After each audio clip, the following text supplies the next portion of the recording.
चलिए ना, previous class में हम लोग drawbacks to Lewis octet rule के बारे में बात कर रहे थे। और drawbacks to Lewis octet rule में पहला ड्रॉबैक हम लोगों ने पढ़ लिया था इलेक्ट्रॉन डेफिशिएंट और हाइपोवैलेंट। ठीक है, अब आते हैं इसके बाद सेकंड ड्रॉबैक की तरफ। बेटा सेकंड जो ड्रॉबैक हमें पढ़ना है वो है expanded octet species, expanded octet species, या फिर इन्हें क्या कहा जाता है बेटा, हाइपर वैलेंट स्पीशीज या फिर हाइपर वैलेंट मॉलिक्यूल्स। ठीक है, ये जो पॉइंट अभी हम लोग डिस्कशन करने वाले हैं इस पॉइंट को समझ लेते हैं पहले है क्या। एक्सपांडेड ऑक्टेट या हाइपर वैलेंट की जब बात की जाती है तो नाम से समझ में आता है एक्सपांडेड ऑक्टेट, मतलब यहाँ पर 8 से कम इलेक्ट्रॉन होंगे या ज्यादा होंगे बेटा, ज्यादा। ठीक है, और एक बात समझ लें, अगर 8 से ज्यादा इलेक्ट्रॉन चाहिए इसका मतलब ये होता है कि आपको यहाँ पर कम से कम कोवेलेंट बॉन्ड की बात चल रही तो 4 से ज्यादा बॉन्ड बनाने पड़ेंगे। 4 से ज्यादा बॉन्ड बनाएंगे तब जाके इलेक्ट्रॉन कितने हो जाएंगे बेटा। तो इसमें आपको डी ऑर्बिटल्स की रिक्वायरमेंट मिलेगी। किसकी रिक्वायरमेंट मिलेगी? D orbitals. खैर अभी बात करते हैं एग्जांपल के थ्रू समझने की कोशिश करते हैं पहले कि क्या कहना चाहते हैं। जैसे मान लीजिए एग्जाम्पल के फॉर्म में, ठीक है, आपके सामने लिखा गया बेटा PCl5, आपके सामने लिखा गया बेटा SF6, आपके सामने लिखा गया बेटा IF7, आपके सामने लिखा गया बेटा SF4 या लिखा गया XZF2। ऐसे बहुत सारे एग्जाम्पल मैंने लिख दिया आपके सामने। ठीक है, अब इसको वन बाय वन चेक करते हैं, ध्यान से देखिएगा। आपको एग्जाम में ये मॉलिक्यूल दिए गए और बोला गया इनमें से कौन हाइपोवैलेंट है, कौन हाइपरवैलेंट है, कौन क्या है, इस तरह से पहचानना है। पहली बात, ये जो टॉपिक हमारा चल रहा है ये क्या चल रहा है बेटा, exception to Lewis octet rule. मतलब यहाँ पर ऑक्टेट रूल फॉलो करवाना है कि नहीं करवाना है? नहीं करवाना है। ठीक है, अब ऑक्टेट रूल फॉलो नहीं करने का मतलब क्या बोला था, आउटर मोस्ट शेल में 8 इलेक्ट्रॉन नहीं होने चाहिए। हो सकता है 8 से कम हो, 8 से ज्यादा हो, लेकिन 8 नहीं होने चाहिए। आइए बात करते हैं। याद करिए प्रीवियस क्लास में हमने देखा था मेटल नॉन मेटल का बॉन्ड जनरली कैसा मिलेगा, आयनिक। उसमें अलबेली की बात करी थी हम लोगों ने। और नॉन मेटल का बॉन्ड कैसा मिलेगा बेटा, कोवेलेंट। मुझे बताइए फॉस्फोरस जो है, बालिका सीता गीता ऐश्वर्या सब ट्यूशन पढ़ने आते हैं, फॉस्फोरस इसके उधर आता है। तो ये नॉन मेटल है बेटा, ये भी नॉन मेटल है। सल्फर भी नॉन मेटल है, फ्लोरीन भी नॉन मेटल है, आयोडीन भी नॉन मेटल है, फ्लोरीन भी नॉन मेटल है, सल्फर, फ्लोरीन, जेनॉन, फ्लोरीन, ये सारे के सारे क्या है, नॉन मेटल। नॉन मेटल का बॉन्ड आयनिक या covalent? Covalent. Covalent bond transfer से बनेगा या शेयरिंग से बनेगा? शेयरिंग। और शेयरिंग का मतलब है, अब यहां पर काउंटिंग शेयरिंग के हिसाब से करनी। मैंने पिछली क्लास में आपको बताया था बेटा, फॉस्फोरस कौन से ग्रुप का मेंबर है? ग्रुप 15। तो 15 के वैलेंस शेल में कितने इलेक्ट्रॉन होंगे? 5। ठीक है, क्लोरीन आ रहा है साइड एटम में, chlorine fluorine fluorine fluorine fluorine chlorine fluorine bromine iodine जब भी साइड एटम में आएंगे ये कैसा बॉन्ड बनाएंगे? सिंगल, डबल या ट्रिपल? सिंगल। सिंगल बॉन्ड बनाने का मतलब है ये शेयरिंग में एक इलेक्ट्रॉन देगा बेटा। तो एक क्लोरीन एक इलेक्ट्रॉन देगा, दूसरा क्लोरीन भी एक इलेक्ट्रॉन देगा, ऐसे 5 क्लोरीन मिलकर कितने इलेक्ट्रॉन देंगे बेटा? 5। ठीक है, टोटल इसको करेंगे कितने हो जाएंगे? 10। ये जो नंबर 10 मिल रहा है ये 8 से कम है, 8 है या 8 से ज्यादा है बेटा? 8 से ज्यादा। और ऐसे मॉलिक्यूल जहां पर 8 से ज्यादा इलेक्ट्रॉन आ जाएंगे बॉन्डिंग के बाद, उन्हें हम लोग क्या बोलेंगे बेटा? हाइपर वैलेंट या फिर एक्सपांडेड ऑक्टेट। आइए अगले वाले एग्जांपल पे चलते हैं। सल्फर कौन से ग्रुप का मेंबर है बेटा? ग्रुप 16। फ्लोरीन 6 है, 6 इलेक्ट्रॉन दे देगा, टोटल हो जाएगा 12। आयोडीन ग्रुप 17 का मेंबर है, 7 फ्लोरीन आ गए, हो गया 14।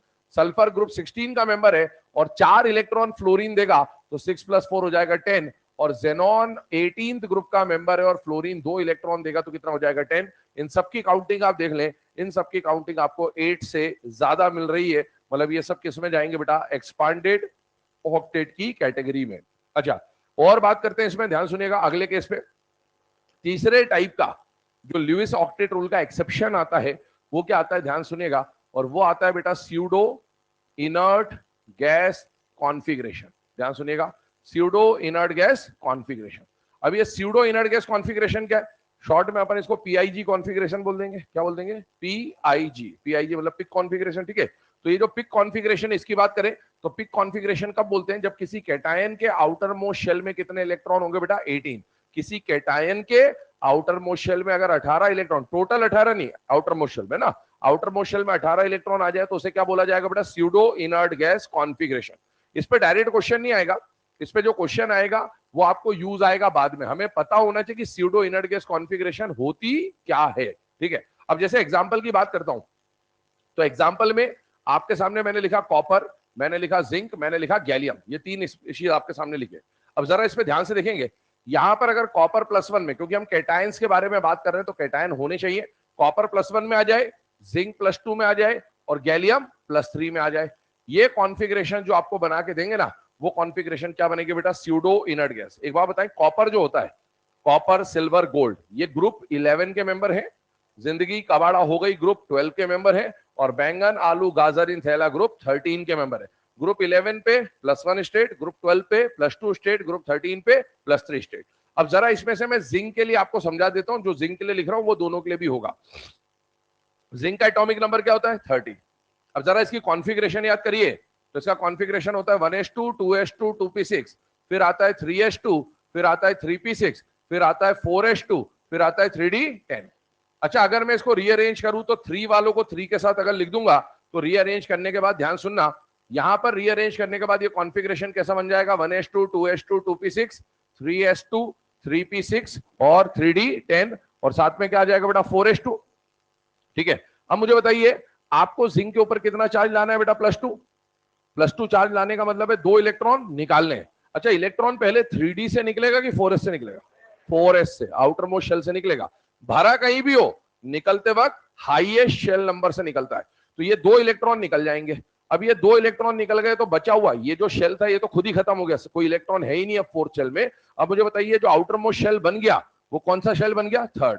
अब मुझे बताओ 3rd शेल में आपको कितने इलेक्ट्रॉन दिख रहे हैं? 2 + 6 + 10। क्या ये 18 इलेक्ट्रॉन है या नहीं है?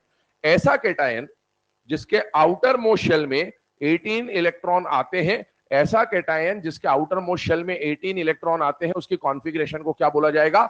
Pseudo inert gas configuration. अब एक बात सुने, आउटर मोस्ट शेल में अगर 8 इलेक्ट्रॉन होते तो ये ऑक्टेट रूल फॉलो करता, पर यहां पर 8 है, 8 से अलग है बेटा, 8 से अलग है, मतलब ये ऑक्टेट रूल को फॉलो नहीं कर रहा। क्या इसको मैं हाइपर वैलेंट बोल सकता हूं? बोलो, क्या इसको मैं हाइपर वैलेंट बोल सकता हूं? नहीं बोलेंगे।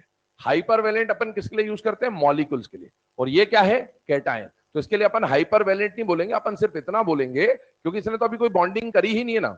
बॉन्डिंग तो वैलेंसी, मतलब हाइपर वैलेंट कब बोला जाएगा? जब बॉन्डिंग कर चुका होगा। तो ध्यान रखें, इसको आप बस इतना बोल सकते हो कि ये लुईस ऑक्टेट रूल को फॉलो नहीं कर रहा है, दैट्स इट। ठीक है, ऐसा एक और टर्म आएगा, ध्यान से सुनिएगा। वो टर्म क्या है उसको भी यहां पर समझ लेते हैं, फिर तीनों एक साथ आप नोट कर लीजिएगा। टर्म है, जैसे ये स्यूडो इनर्ट गैस है ना, वैसे ही एक pseudo inert gas plus 2 electron configuration. ध्यान सुनेगा, pseudo inert gas plus 2 electron configuration. Pseudo inert gas का मतलब है 18 और 2 इलेक्ट्रॉन मतलब 18 + 2 इलेक्ट्रॉन कॉन्फ़िगरेशन के बारे में हम बात कर रहे हैं। पहली बात समझिए कि ये कॉन्फ़िगरेशन का काम क्या है ना। ये कॉन्फ़िगरेशन, ये और ये कॉन्फ़िगरेशन आपको अभी काम नहीं आएंगे। ये कॉन्फ़िगरेशन आपको काम में आएगी जब हम केमिकल बॉन्डिंग के बिल्कुल आखिरी पड़ाव पे होंगे, मतलब लास्ट चैप्टर पे, लेक्चर पे जब होंगे तब ये बात आएगी। वहां पर एक टॉपिक आपको पढ़ना होता है पोलराइजेशन, फजांस रूल, वहां पर ये बातें काम में आने वाली है आपको, तो उसकी तैयारी हम शुरू से कर रहे हैं। ठीक है, अभी ध्यान सुनना, 18 + 2 का मतलब क्या है? आउटर मोस्ट शेल में तो 2 इलेक्ट्रॉन हो और पेनल्टीमेट शेल में 18 इलेक्ट्रॉन हो। ऐसी कॉन्फ़िगरेशन अगर किसी कैटायन की होती है तो उसकी कॉन्फ़िगरेशन को क्या बोला जाएगा? Pseudo inert gas plus 2 electron configuration. जैसे एग्जांपल की बात करूं तो इसके एग्जांपल लिमिटेड है, फिक्स्ड है, मतलब इसके एग्जांपल तो अलग अलग हो सकते हैं पर इसके एग्जांपल फिक्स्ड है। इसका एग्जांपल कौन है? थैला, प्रभु, बायो। कौन कौन है? कौन कौन है? थैला, प्रभु, बायो। ग्रुप 13 याद करिए, बैंगन आलू गाजर इन थैला, काशी गए संत प्रभु, थैला, प्रभु, बायो। नहीं पढ़ना ऐसा सब्जेक्ट बायो। ये 3 एलिमेंट है जो फिक्स है यहां पर, थैला, प्रभु और बायो। ये कौन से ग्रुप का मेंबर है बेटा? Group number 13। ग्रुप 13 का जो स्टेट आना चाहिए ना, कॉमन स्टेट, वो आता है +3। ग्रुप 14 का क्या आना चाहिए? +4। ग्रुप 15 का क्या आना चाहिए? +5। जितनी इनकी ग्रुप स्टेट होती है उससे अगर ये 2 यूनिट कम स्टेट दिखाते, कितना यूनिट? 2 यूनिट। इसका मतलब क्या हुआ कि 13 से 2 यूनिट, 13 का स्टेट कितना होना चाहिए? 3, तो 3 से 2 यूनिट कम कर दो, कितना आएगा? 1। 14 का होना चाहिए था 4, 4 से 2 यूनिट कम कर दो, क्या बचेगा? 2। और 15 का होना चाहिए था 5, 5 से 2 यूनिट कम कर दे तो क्या बचेगा बेटा? 3। ये कॉन्फ़िगरेशन जो बनेगी ना, ये क्या बनेगी बेटा? Pseudo inert gas configuration. और इस कॉन्फ़िगरेशन के बनने के पीछे एक कॉन्सेप्ट होता है और उस कॉन्सेप्ट को बोला जाता है, ये जो कॉन्फ़िगरेशन है ना, ये बनती है due to inert pair effect. एक टॉपिक आपके पी ब्लॉक में हम लोग पढ़ेंगे, उस टॉपिक का नाम होगा इनर्ट पेयर इफेक्ट। अब इनर्ट पेयर इफेक्ट में क्या होता है वो अभी अपन डिटेल में नहीं डिस्कस कर रहे हैं, सिर्फ आपके सामने नाम लिखा गया है। अब इनकी कॉन्फ़िगरेशन को समझा देता हूं फिलहाल में, ध्यान से देखिएगा बेटा। थैलियम की अगर मैं बात करूं तो थैलियम जो है ना, ये ग्रुप 13 का मेंबर है और इसका जो कॉन्फ़िगरेशन बनेगा, देखो ग्रुप 13 का जो जनरल कॉन्फ़िगरेशन होता है वो होता है NH2 NP1 और n का मतलब क्या होता है बेटा, पीरियड नंबर या फिर आउटर मोस्ट शेल नंबर, और ये 6 पीरियड का मेंबर है, तो NH2 NP1 में n का वैल्यू 6 रख दिया अगर मैंने, तो क्या बन जाएगा 6s2 6p1। मतलब आपको 1s2 2s2 2p6 लिखते जाना है, कब तक लिखते जाना है, जब तक 6s2 6p1 नहीं आ जाता। इसकी कॉन्फ़िगरेशन लिखता हूं, कॉन्फ़िगरेशन बनेगा 1s2 2s2 2p6, इसके अलावा बनेगा बेटा 3s2 3p6, और रीअरेंज करने के बाद आगे कॉन्फ़िगरेशन में 3d10 आएगा, मैं पहले से लिख देता हूं 4s2 4p6 4d10 4f14 में रीअरेंज करके लिखते जा रहा हूं ताकि बाद में मुझे रीअरेंज ना करना पड़े। फिर आ जाएगा बेटा 5s2 5p6 5d10, और लास्ट में आ जाएगा बेटा 6s2 6p1। ये इसकी कॉन्फ़िगरेशन होती है बेटा पूरी। इस कॉन्फ़िगरेशन में मैंने ऑलरेडी रीअरेंज करके लिख दिया है। अब इसकी जो कॉन्फ़िगरेशन है ना, इस कॉन्फ़िगरेशन में अगर आप इसके ऊपर कौन सा चार्ज ले आते हैं, +1, +1 लाया मतलब इलेक्ट्रॉन अंदर से निकलेगा कि बाहर से निकलेगा, बाहर से, और 6s2 6p1 में से ज्यादा बाहर कौन होता है, 6p1। ये एक इलेक्ट्रॉन निकल गया बेटा। जब ये इलेक्ट्रॉन निकल गया तो बताइए आउटर मोस्ट शेल नंबर 1 2 3 4 5 6, सबसे बड़ा शेल नंबर क्या है बेटा, 6, तो ये आपका आउटर मोस्ट शेल हो गया। आउटर मोस्ट शेल में कितने इलेक्ट्रॉन दिख रहे हैं, 2। आउटर मोस्ट शेल में कितने इलेक्ट्रॉन दिख रहे हैं, 2। और ये जो n-1 वाला शेल है, इसमें कितने इलेक्ट्रॉन दिख रहे हैं, 18। ऐसा कोई भी कैटायन जिसके आउटर मोस्ट शेल में 2 इलेक्ट्रॉन हो और पेनल्टीमेट शेल में 18 इलेक्ट्रॉन हो, ऐसे कैटायन को बोला जाता है 18+2 इलेक्ट्रॉन कैटायन, और इन्हें हम लोग क्या बोलेंगे, pseudo inert gas plus 2 electron configuration. तो ये इसके एग्जांपल फिक्स्ड है, थैला प्रभु बायो अगर दिख जाए और अपने ग्रुप स्टेट से 2 यूनिट कम वाली स्टेट दिखेगी, उस इफेक्ट को बोलता है इनर्ट पेयर इफेक्ट। वो अभी हमने पढ़ा नहीं है, अभी सिर्फ नाम लिया आपके सामने, तो उनके केस में ऐसी कॉन्फ़िगरेशन आपको देखने को मिलेगी। अब एक बात बताओ, इसके आउटर मोस्ट शेल में ऑक्टेट है या ऑक्टेट से कम है बेटा, ऑक्टेट से कम है। मतलब ये ऑक्टेट रूल को फॉलो कर रहा है कि नहीं कर रहा है, नहीं कर रहा है। तो हम बस ये बोलेंगे कि ये और ये ऑक्टेट रूल को फॉलो नहीं कर रहे हैं। नोट डाउन करिए इसे। एक लास्ट और इसका एक्सेप्शन आता है, उस पर बात करते हैं और आगे बढ़ते हैं।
चले बेटा ना, अब ये जो तीनों केसेस आपके सामने आ गए, इसमें हम लोगों ने हाइपोवेलेंट, हाइपरवेलेंट, स्यूडो इनर्ट गैस और pseudo inert gas plus 2 electron की बात कर ली है, ठीक है।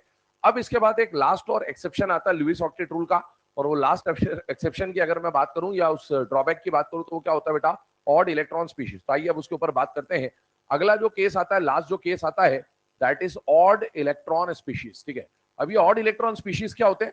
इन पांचों केसेस में जो सबसे ज्यादा इंपॉर्टेंट केस है जिसके ऊपर मैक्सिमम टाइम क्वेश्चन पूछे जाते हैं, वो क्वेश्चन कौन सा है बेटा, ऑड इलेक्ट्रॉन स्पीशीज का। तो इसको जरा ध्यान समझिएगा।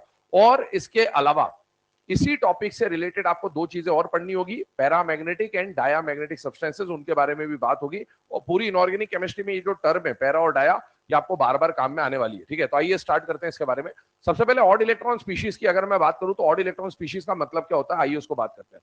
जैसे मान लीजिए कोई भी एक स्पीशीज, एटम, मॉलिक्यूल, आयन वायन कुछ भी दे रखा है, उसमें जितने भी इलेक्ट्रॉन है ना, सेंट्रल के, साइड के, इधर के, उधर के, सारे इलेक्ट्रॉन जोड़ दो।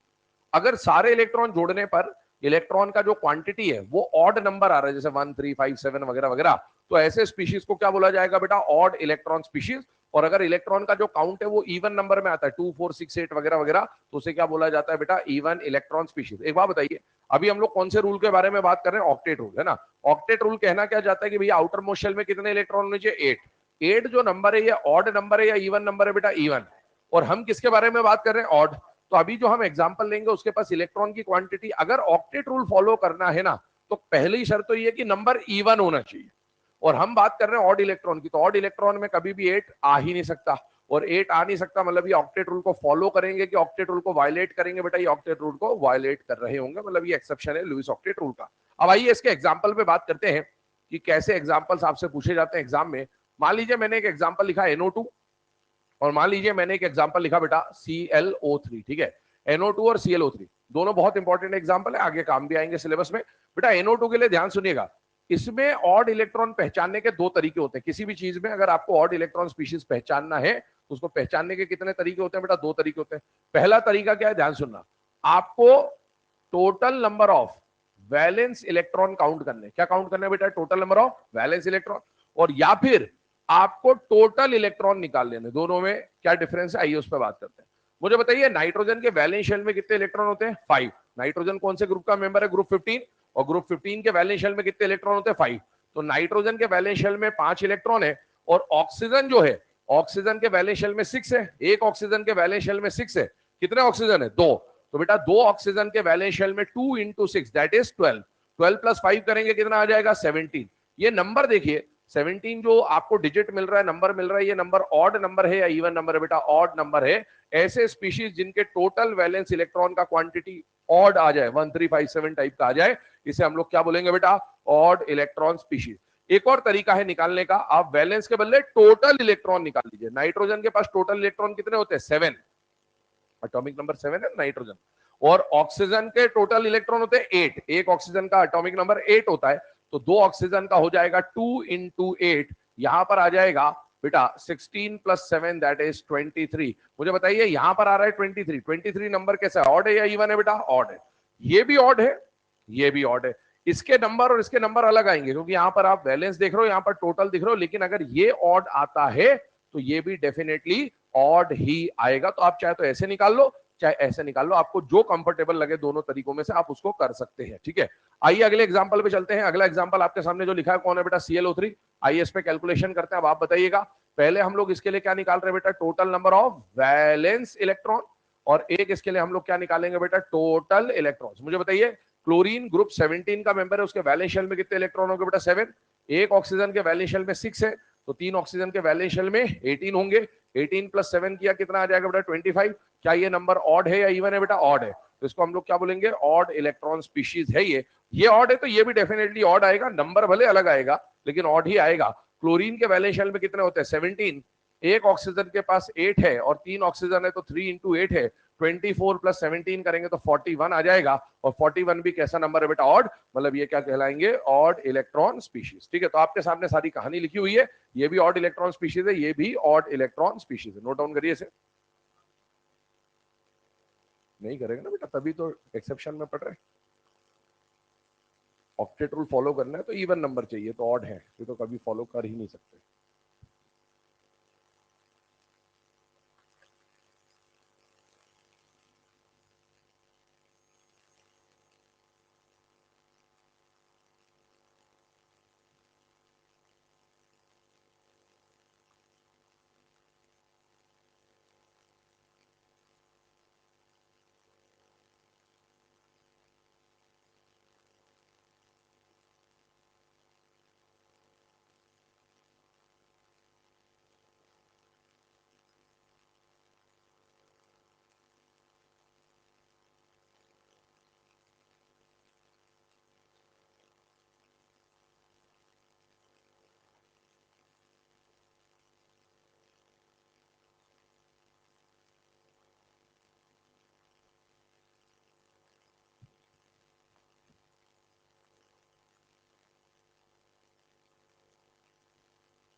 चलिए ना, अभी इन दोनों को लिखने के बाद यहाँ पर हम लोग कुछ नोट पे डिस्कशन करने वाले हैं, और वो नोट पे डिस्कशन क्या है ध्यान सुनेगा ना।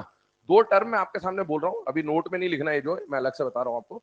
देखिए, एक टर्म आती है बेटा आपके सामने, और वो टर्म कौन सी आती है बेटा? पैरा मैग्नेटिक, ठीक है। और एक टर्म आती है आपके सामने डाया मैग्नेटिक, ठीक है।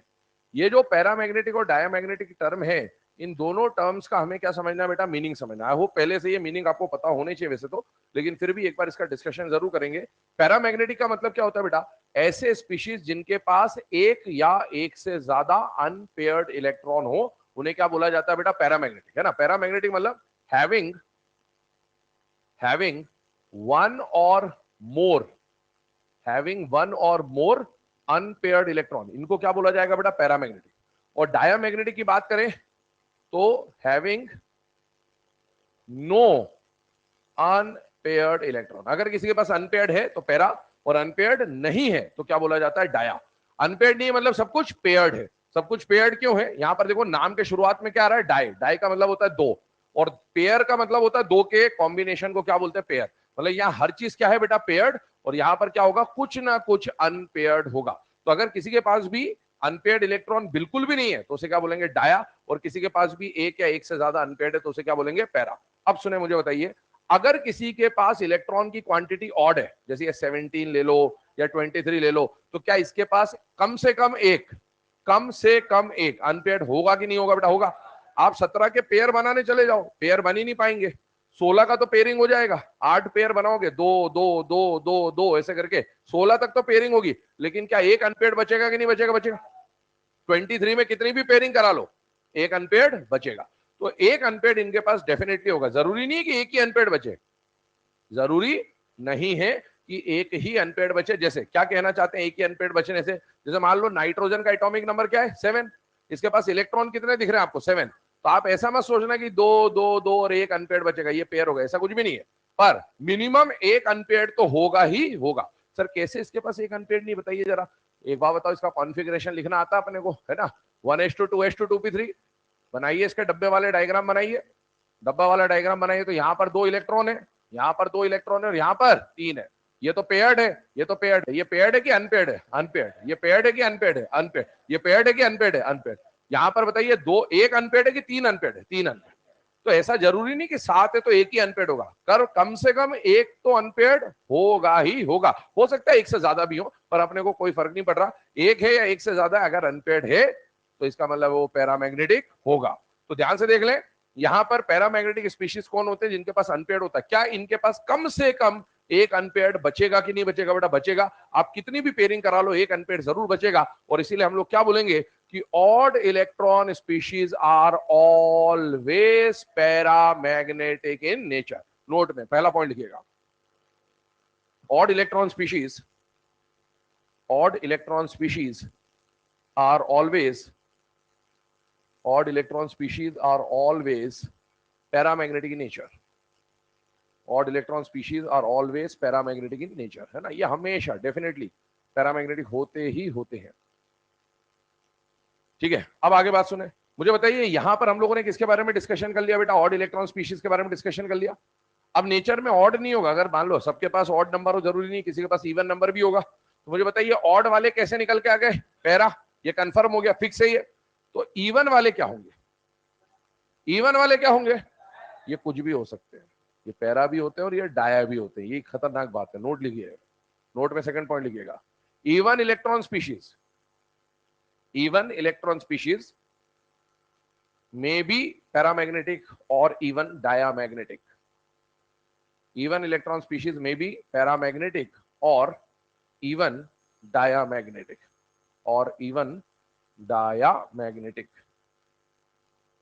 and odd electron species, sorry, even electron species may be paramagnetic or even diamagnetic. ठीक है, तो मतलब ये पैरा भी हो सकते हैं या डाया भी हो सकते हैं। सर कैसे? एक एग्जांपल बताइए जहां पर ये पैरा और डाया वाला केस समझाइए। मान लीजिए मैंने आपको एक एग्जांपल दिया ऑक्सीजन का, और एक एग्जांपल दिया बेटा नियॉन का। ध्यान से देखिएगा, क्या ऑक्सीजन के पास नंबर ऑफ इलेक्ट्रॉन 8 होते कि नहीं होते? होते। ये नंबर ऑड है कि इवन है बेटा? इवन। नियॉन के पास कितने इलेक्ट्रॉन है? 10। ये कैसा है बेटा? इवन। अब इसकी जरा कॉन्फ़िगरेशन लिख के देखिए। इसका कॉन्फ़िगरेशन क्या बनेगा बेटा? 1s2 2s2 2p4। और इसका कॉन्फ़िगरेशन क्या बनेगा बेटा? 1s2 2s2 2p6। अब जरा इनके डब्बे वाले डायग्राम बनाइए। डब्बे वाला डायग्राम बनाने का मतलब ऐसा ऑर्बिटल वाला डायग्राम बनाइए। बॉन्डिंग में देखो एक बात समझ लेना, बॉन्डिंग में हमेशा आउटर मोस्ट शेल पार्टिसिपेट करता है। ये तो इनर्ट गैस है ना, तो इसको तो भूल जाओ, ये तो पेयर्ड होगा ही होगा। 1s2 मुझे बताइए, 2s2 बनाया और 2p4 बनाया, 2s2 बनाया और 2p6 बनाया, इलेक्ट्रॉन की फिलिंग कर रहा हूं, ये 2s2 हो गया। अब बताइए 2p4 को कैसे फिल करते हैं? 1 2 3 4। क्या इसके पास अनपेड है कि नहीं है? कितने अनपेड है? 2। इसका मतलब है ये कैसा है? इवन वाला है। और इवन वाले में अनपेड आ सकते कि नहीं आ सकते? आ सकते। और अगर अनपेड है किसी के पास तो मैग्नेटिक नेचर कैसा हो जाएगा? पैरामैग्नेटिक। ठीक है, इसी के हिसाब से यहां देखिए 2p6 1 2 3 4 5 6, इसमें अनपेड है या नहीं है? नहीं है। अनपेड होता तो पैरा होता, अनपेड नहीं है तो क्या हो जाएगा? डाया। अब मुझे बताइए, इवन इलेक्ट्रॉन वाला पैरा भी हो सकता है और इवन इलेक्ट्रॉन वाला डाया भी हो सकता है। तो बेटा इवन वाला तो कुछ भी हो सकता है, पैरा भी हो सकता है, डाया भी हो सकता है, उसको तो चेक करना पड़ेगा हमें। लेकिन हाँ, एक बात पक्की है कि ऑड वाला हमेशा पैरा ही होगा। तो जनरली क्या होता है कि नोट्स में पहला वाला जो पॉइंट होता है ना, जो अपन ने लिखा है ऑड इलेक्ट्रॉन स्पीशीज और ऑलवेज पैरामैग्नेटिक, वो लिखवा देते हैं। अब बच्चे को अगर सिर्फ इतना लिखाया जाता ना कि पैरा मतलब ऑड वाला हमेशा पैरा होता है, तो दूसरा स्टेटमेंट नहीं लिखाता, दूसरा वो खुद ही मान लेता है कि ऑड वाला पैरा है तो इवन वाला क्या होगा? डाया।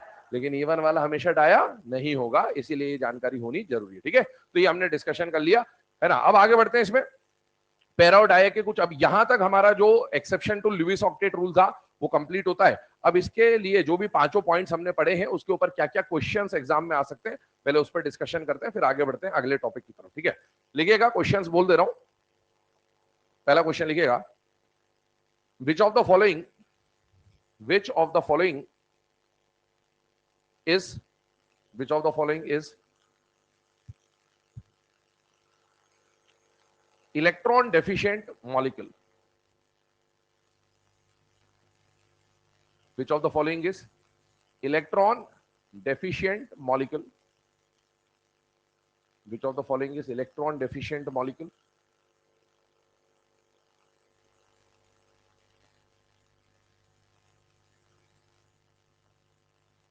ठीक है, एग्जाम्पल आपके सामने लिखे हुए हैं, ऑप्शंस। सी बिल्कुल सही है, परफेक्ट।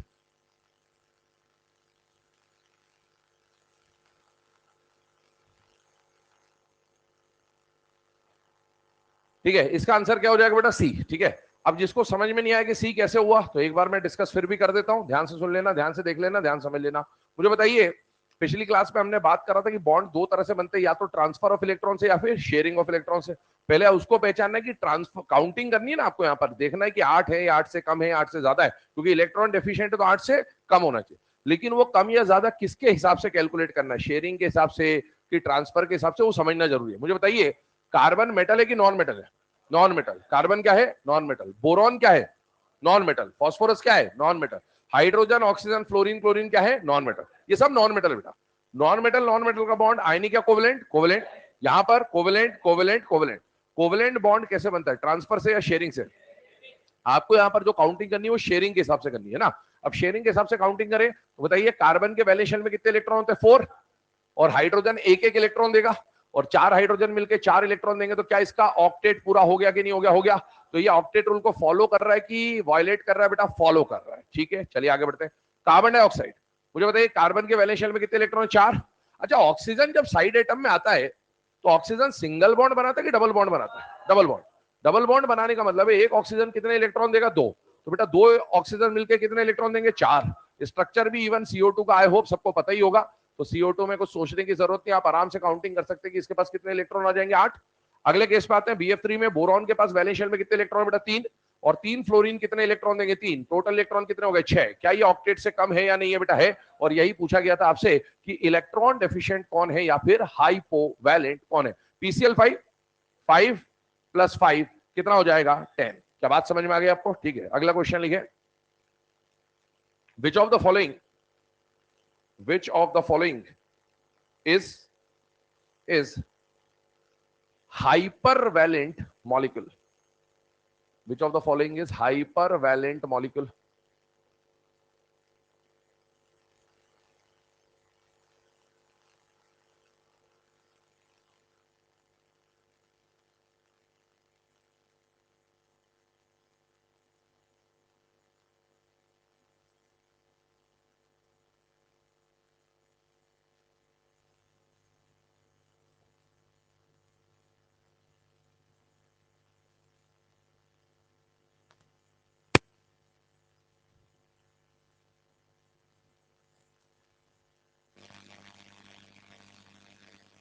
6 ऑप्शन है आपके सामने, 4 ऑप्शन तो लिखे ही हैं, फिफ्थ वाला बोथ 3 and 4, सिक्स वाला नन ऑफ दीज।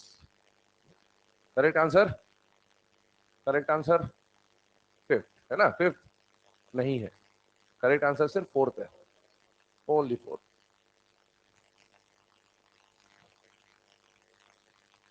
हवाबाजी में आंसर नहीं देना कभी भी, हमेशा काउंटिंग करें, concept is counting, electron count करिए फिर बताइए कि कौन क्या है और कौन क्या नहीं है, बिना काउंटिंग के आंसर ना दें। सबको बता ही दिया फोर्थ है, ठीक है। आइए बात करते हैं एक बार इस पे, ध्यान सुनिएगा। कार्बन क्या है बेटा, मेटल है कि नॉन मेटल है? Non metal, non metal. Bond कैसा होगा बेटा? कोवेलेंट। कोवेलेंट कैसे बनेगा? शेयरिंग से। मुझे बताइए, कार्बन के वैलेंस शेल में 4 है और 4 क्लोरीन सिंगल सिंगल बॉन्ड बनाएंगे तो 4 इलेक्ट्रॉन देंगे, इसका ऑक्टेट पूरा है। BeF2 की बात करें बेटा, बेरिलियम क्या है? मेटल। फ्लोरीन क्या है? Non metal. और मेटल नॉन मेटल का बॉन्ड क्या होना चाहिए? आयनिक, लेकिन ये कोवेलेंट है। ये क्या है? कोवेलेंट। पिछली क्लास में आपको बताया था अलबेली के CBI, फ्लोराइड नहीं बताया था मैंने पिछली, CBI नहीं है, ये फ्लोराइड है। CBI का मतलब क्या था? Chloride, bromide, iodide. ये क्या है? फ्लोराइड। पर बेरिलियम का फ्लोराइड भी कैसा होता है? कोवेलेंट ही होता है। तो ये जो कंपाउंड है ये किस नेचर का है बेटा? कोवैलेंट नेचर का है। कोवेलेंट नेचर का मतलब इसमें क्या मिलेगी आपको? शेयरिंग मिलेगी। शेयरिंग मिलेगी तो बेरिलियम के पास 2 इलेक्ट्रॉन और फ्लोरीन 2 इलेक्ट्रॉन देंगे तो इसके पास कितने इलेक्ट्रॉन हो जाएंगे? 4। मतलब ये ऑक्टेट रूल को फॉलो नहीं कर रहा है, बट ये लेस देन ऑक्टेट है।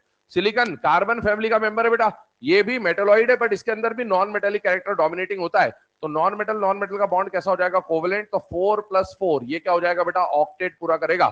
जेनॉन के आउटर मोस्ट शेल में 8 इलेक्ट्रॉन है और फ्लोरीन कितने इलेक्ट्रॉन दे रहा है? 4। टोटल हो जाएगा 12। तो एक ही इसमें एक्सपांडेड ऑक्टेट या फिर हाइपर वैलेंट मॉलिक्यूल आपको दिख रहा है और वो आंसर कौन सा हो जाएगा बेटा? XeF4। ठीक है। अच्छा, कुछ लोगों ने इसको थर्ड और फोर्थ क्यों बोल दिया? क्योंकि थर्ड में उन्होंने क्या देखा कि ये थर्ड पीरियड का एलिमेंट है, ये भी क्या है? थर्ड पीरियड या उससे ज्यादा का एलिमेंट है। और ये कौन से पीरियड का बेटा? सेकंड या उससे कम। थर्ड पीरियड का सेंट्रल एटम आने से जरूरी नहीं कि हाइपरवैलेंट हो। थर्ड पीरियड या उससे मतलब सेकंड वाला है तो कभी हाइपरवैलेंट नहीं होगा, ये बात तो पक्की है। लेकिन थर्ड वाला है तो ये लेस देन ऑक्टेट भी बना सकते हैं, ये ऑक्टेट भी बना सकते हैं और ये मोर देन ऑक्टेट भी बना सकते हैं। पर हाँ, चेक जरूर करेंगे हमेशा ना। अगले क्वेश्चन के ऊपर आते हैं, लिखिएगा next question. Which of the following, which of the following follows octet rule? Which of the following follows octet rule? Which of the following follows octet rule? Options आपके सामने हैं 4। Which of the following follows octet rule? मतलब इनमें से कौन octet rule को follow करेगा? देख लो आराम से। करेक्ट आंसर सेकंड, बिल्कुल सही है, परफेक्ट है। Correct answer is second. SiCl4 में 4 + 4 8 वाली कंडीशन बनेगी। पहला वाला जो मॉलिक्यूल है वो क्या हो जाएगा बेटा? इलेक्ट्रॉन डेफिशिएंट है ना। और ये वाला जो है SnCl2 की बात करें, ये भी इलेक्ट्रॉन डेफिशिएंट है, इस पे भी 6 है, 4 + 2 6 और ये ऑड इलेक्ट्रॉन है बेटा। अगला क्वेश्चन लिखे, which of the following, which of the following oxide of nitrogen, which of the following oxide of nitrogen is an odd electron molecule? Which of the following oxide of nitrogen is an odd electron molecule? पहला option लिखे NO2, NO2। दूसरा option लिखे N2O4, N2O4।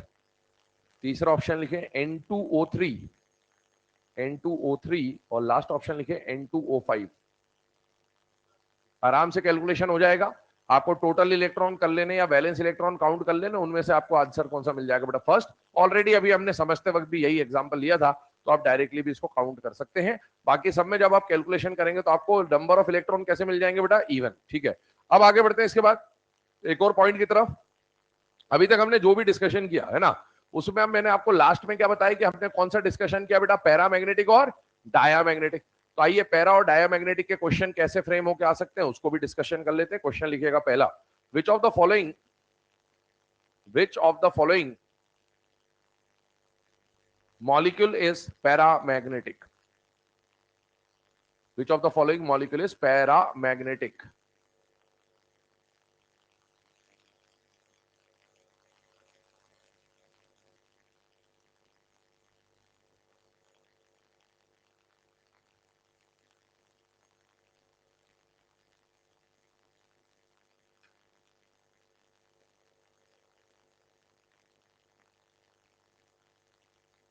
जब भी सुनो मेरी बात, जब भी पैरा और डाया का क्वेश्चन आता है, सबसे पहला काम आपको क्या करना है, ऑड इलेक्ट्रॉन और इवन इलेक्ट्रॉन ढूंढने, ठीक है ना।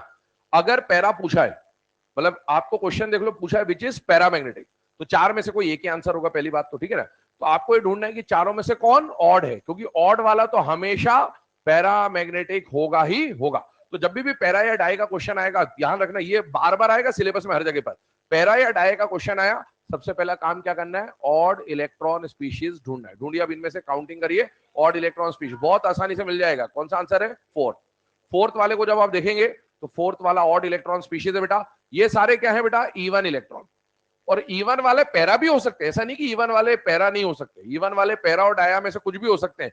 लेकिन आपको जब क्लियरली कोई ऑड इलेक्ट्रॉन दिख रहा है तो आपसे पूछा गया कौन पैरा है, तो ऑड वाला तो पक्का है कि पैरा होगा ही होगा। और आपके सिलेबस में क्वेश्चन ऐसे ही आते हैं कि चार में से कोई एक ही सही होता है, तो अगर ऑड दिख रहा है तो डेफिनेटली वो पैरामैग्नेटिक आएगा ही आएगा। अगला क्वेश्चन बोल रहा हूं, लिखिएगा, which of the following is diamagnetic in nature? Which of the following is diamagnetic in nature? Which of the following is diamagnetic in nature? Which of the following is diamagnetic in nature? Options आपके सामने लिखे हैं board पे। जब भी para या dia का question आएगा, सबसे पहला काम क्या करना है बेटा, इलेक्ट्रॉन की काउंटिंग करनी है कि ऑड है कि इवन है। सबसे पहला काम दिमाग में फिट कर लीजिए। पैरा डाया का क्वेश्चन आया, ऑड इवन ढूंढिए, आंसर मैक्सिमम टाइम आपको यहीं से मिल जाएंगे। तो ये सिंपलेस्ट टाइप के क्वेश्चन आते हैं इस पे, और जो जनरली यही पूछे जाते हैं आपसे। Correct answer, fourth answer. भैया ये भी ऑड है, ये भी ऑड है, ये भी ऑड है, तीनों ऑड है। ऑड वाले तो डेफिनेटली क्या हो जाएंगे, पैरा। और इसमें से लास्ट वाला कैसा है बेटा, इवन इलेक्ट्रॉन। इवन वाला पैरा भी हो सकता था, डाया भी हो सकता था, लेकिन ऑप्शन में कोई एक तो डाया होगा ही होगा, और वो डेफिनेटली कौन है बेटा, Cl2O6 हो जाएगा। अगले क्वेश्चन की बात करते हैं, लिखिएगा, which of the following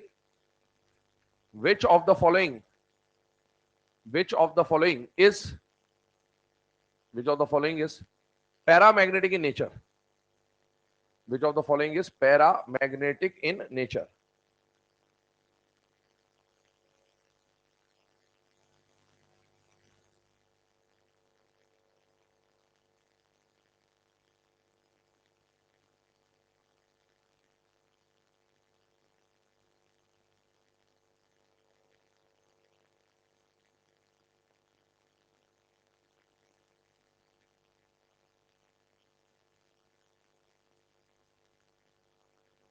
fourth. क्यों हो जाएगा फोर्थ है, सब इवन आ रहा है, तो इवन वाला क्या होता है, कुछ भी हो सकता है ना। फिर ऑड आ जाए तो पैरा होगा, लेकिन अब इसमें कोई पैरा पूछा है, क्वेश्चन में पैरा पूछा है। मान लो चारों में से कोई एक ऑड होता, चारों में से कोई एक ऑड होता, तो आप डायरेक्टली वो आंसर टिक कर देते। लेकिन इस बार आपको सारे कैसे दिए हुए हैं, इवन। ये भी इवन है, ये भी इवन है, ये भी इवन है। अब सारे इवन है तो आंसर कोई एक तो होना चाहिए, है ना। तो इनको चेक करना पड़ेगा आपको कि इवन वाला तो पैरा भी निकल सकता है और डाया भी। मुझे बताओ ये मॉलिक्यूल है कि एटम है, एटम। और एटम में इलेक्ट्रॉन पेयर्ड है कि अनपेयर्ड है, कैसे पता चलेगा, उसकी कॉन्फिगरेशन से। अब इनकी कॉन्फिगरेशन लिखिए आप। जब इसकी कॉन्फिगरेशन लिखेंगे बेटा, तो नियॉन का कॉन्फिगरेशन क्या बन जाएगा, 10। और ये तो इनर्ट गैस है, तो इनर्ट गैस तो समझ में आना चाहिए कि सब कुछ पेयर्ड होता है, क्योंकि इसमें ऑक्टेट पूरा होता है, तो इसमें सब कुछ पेयर्ड है। सल्फर की बात करें, एटॉमिक नंबर कितना बेटा, 16। कॉन्फिगरेशन लिखोगे तो क्या बनेगा, 1s2 2s2 2p6, साथ में क्या बनेगा बेटा, 3s2 3p4। अब मुझे बताओ क्या 3p4 में अनपेयर्ड है या नहीं है बेटा, है। p4 का मतलब है, p में कितने डब्बे होते, 3, 1 2 3 4, इसकी तो पेयरिंग हो गई, लेकिन 2 इसके पास क्या बच रहा है बेटा, unpaired. This is the paramagnetic. अगर मैग्नीशियम की बात करें तो मैग्नीशियम का एटॉमिक नंबर क्या बेटा, 12।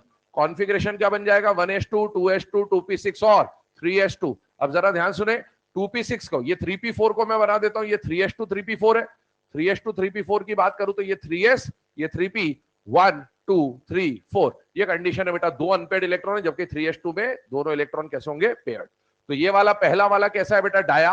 दूसरा वाला कैसा है, पैरा। और तीसरा वाला कैसा है, डाया। और आपसे पैरा पूछा गया था, तो आंसर कौन सा हो जाएगा, बी। ठीक है, तो इस तरह के क्वेश्चन आपसे पूछे जा सकते हैं, कौन पैरा है, डाया है। पैरा का जब भी क्वेश्चन आए, डाया का जब भी क्वेश्चन आए, सबसे पहले क्या देखोगे, इलेक्ट्रॉन।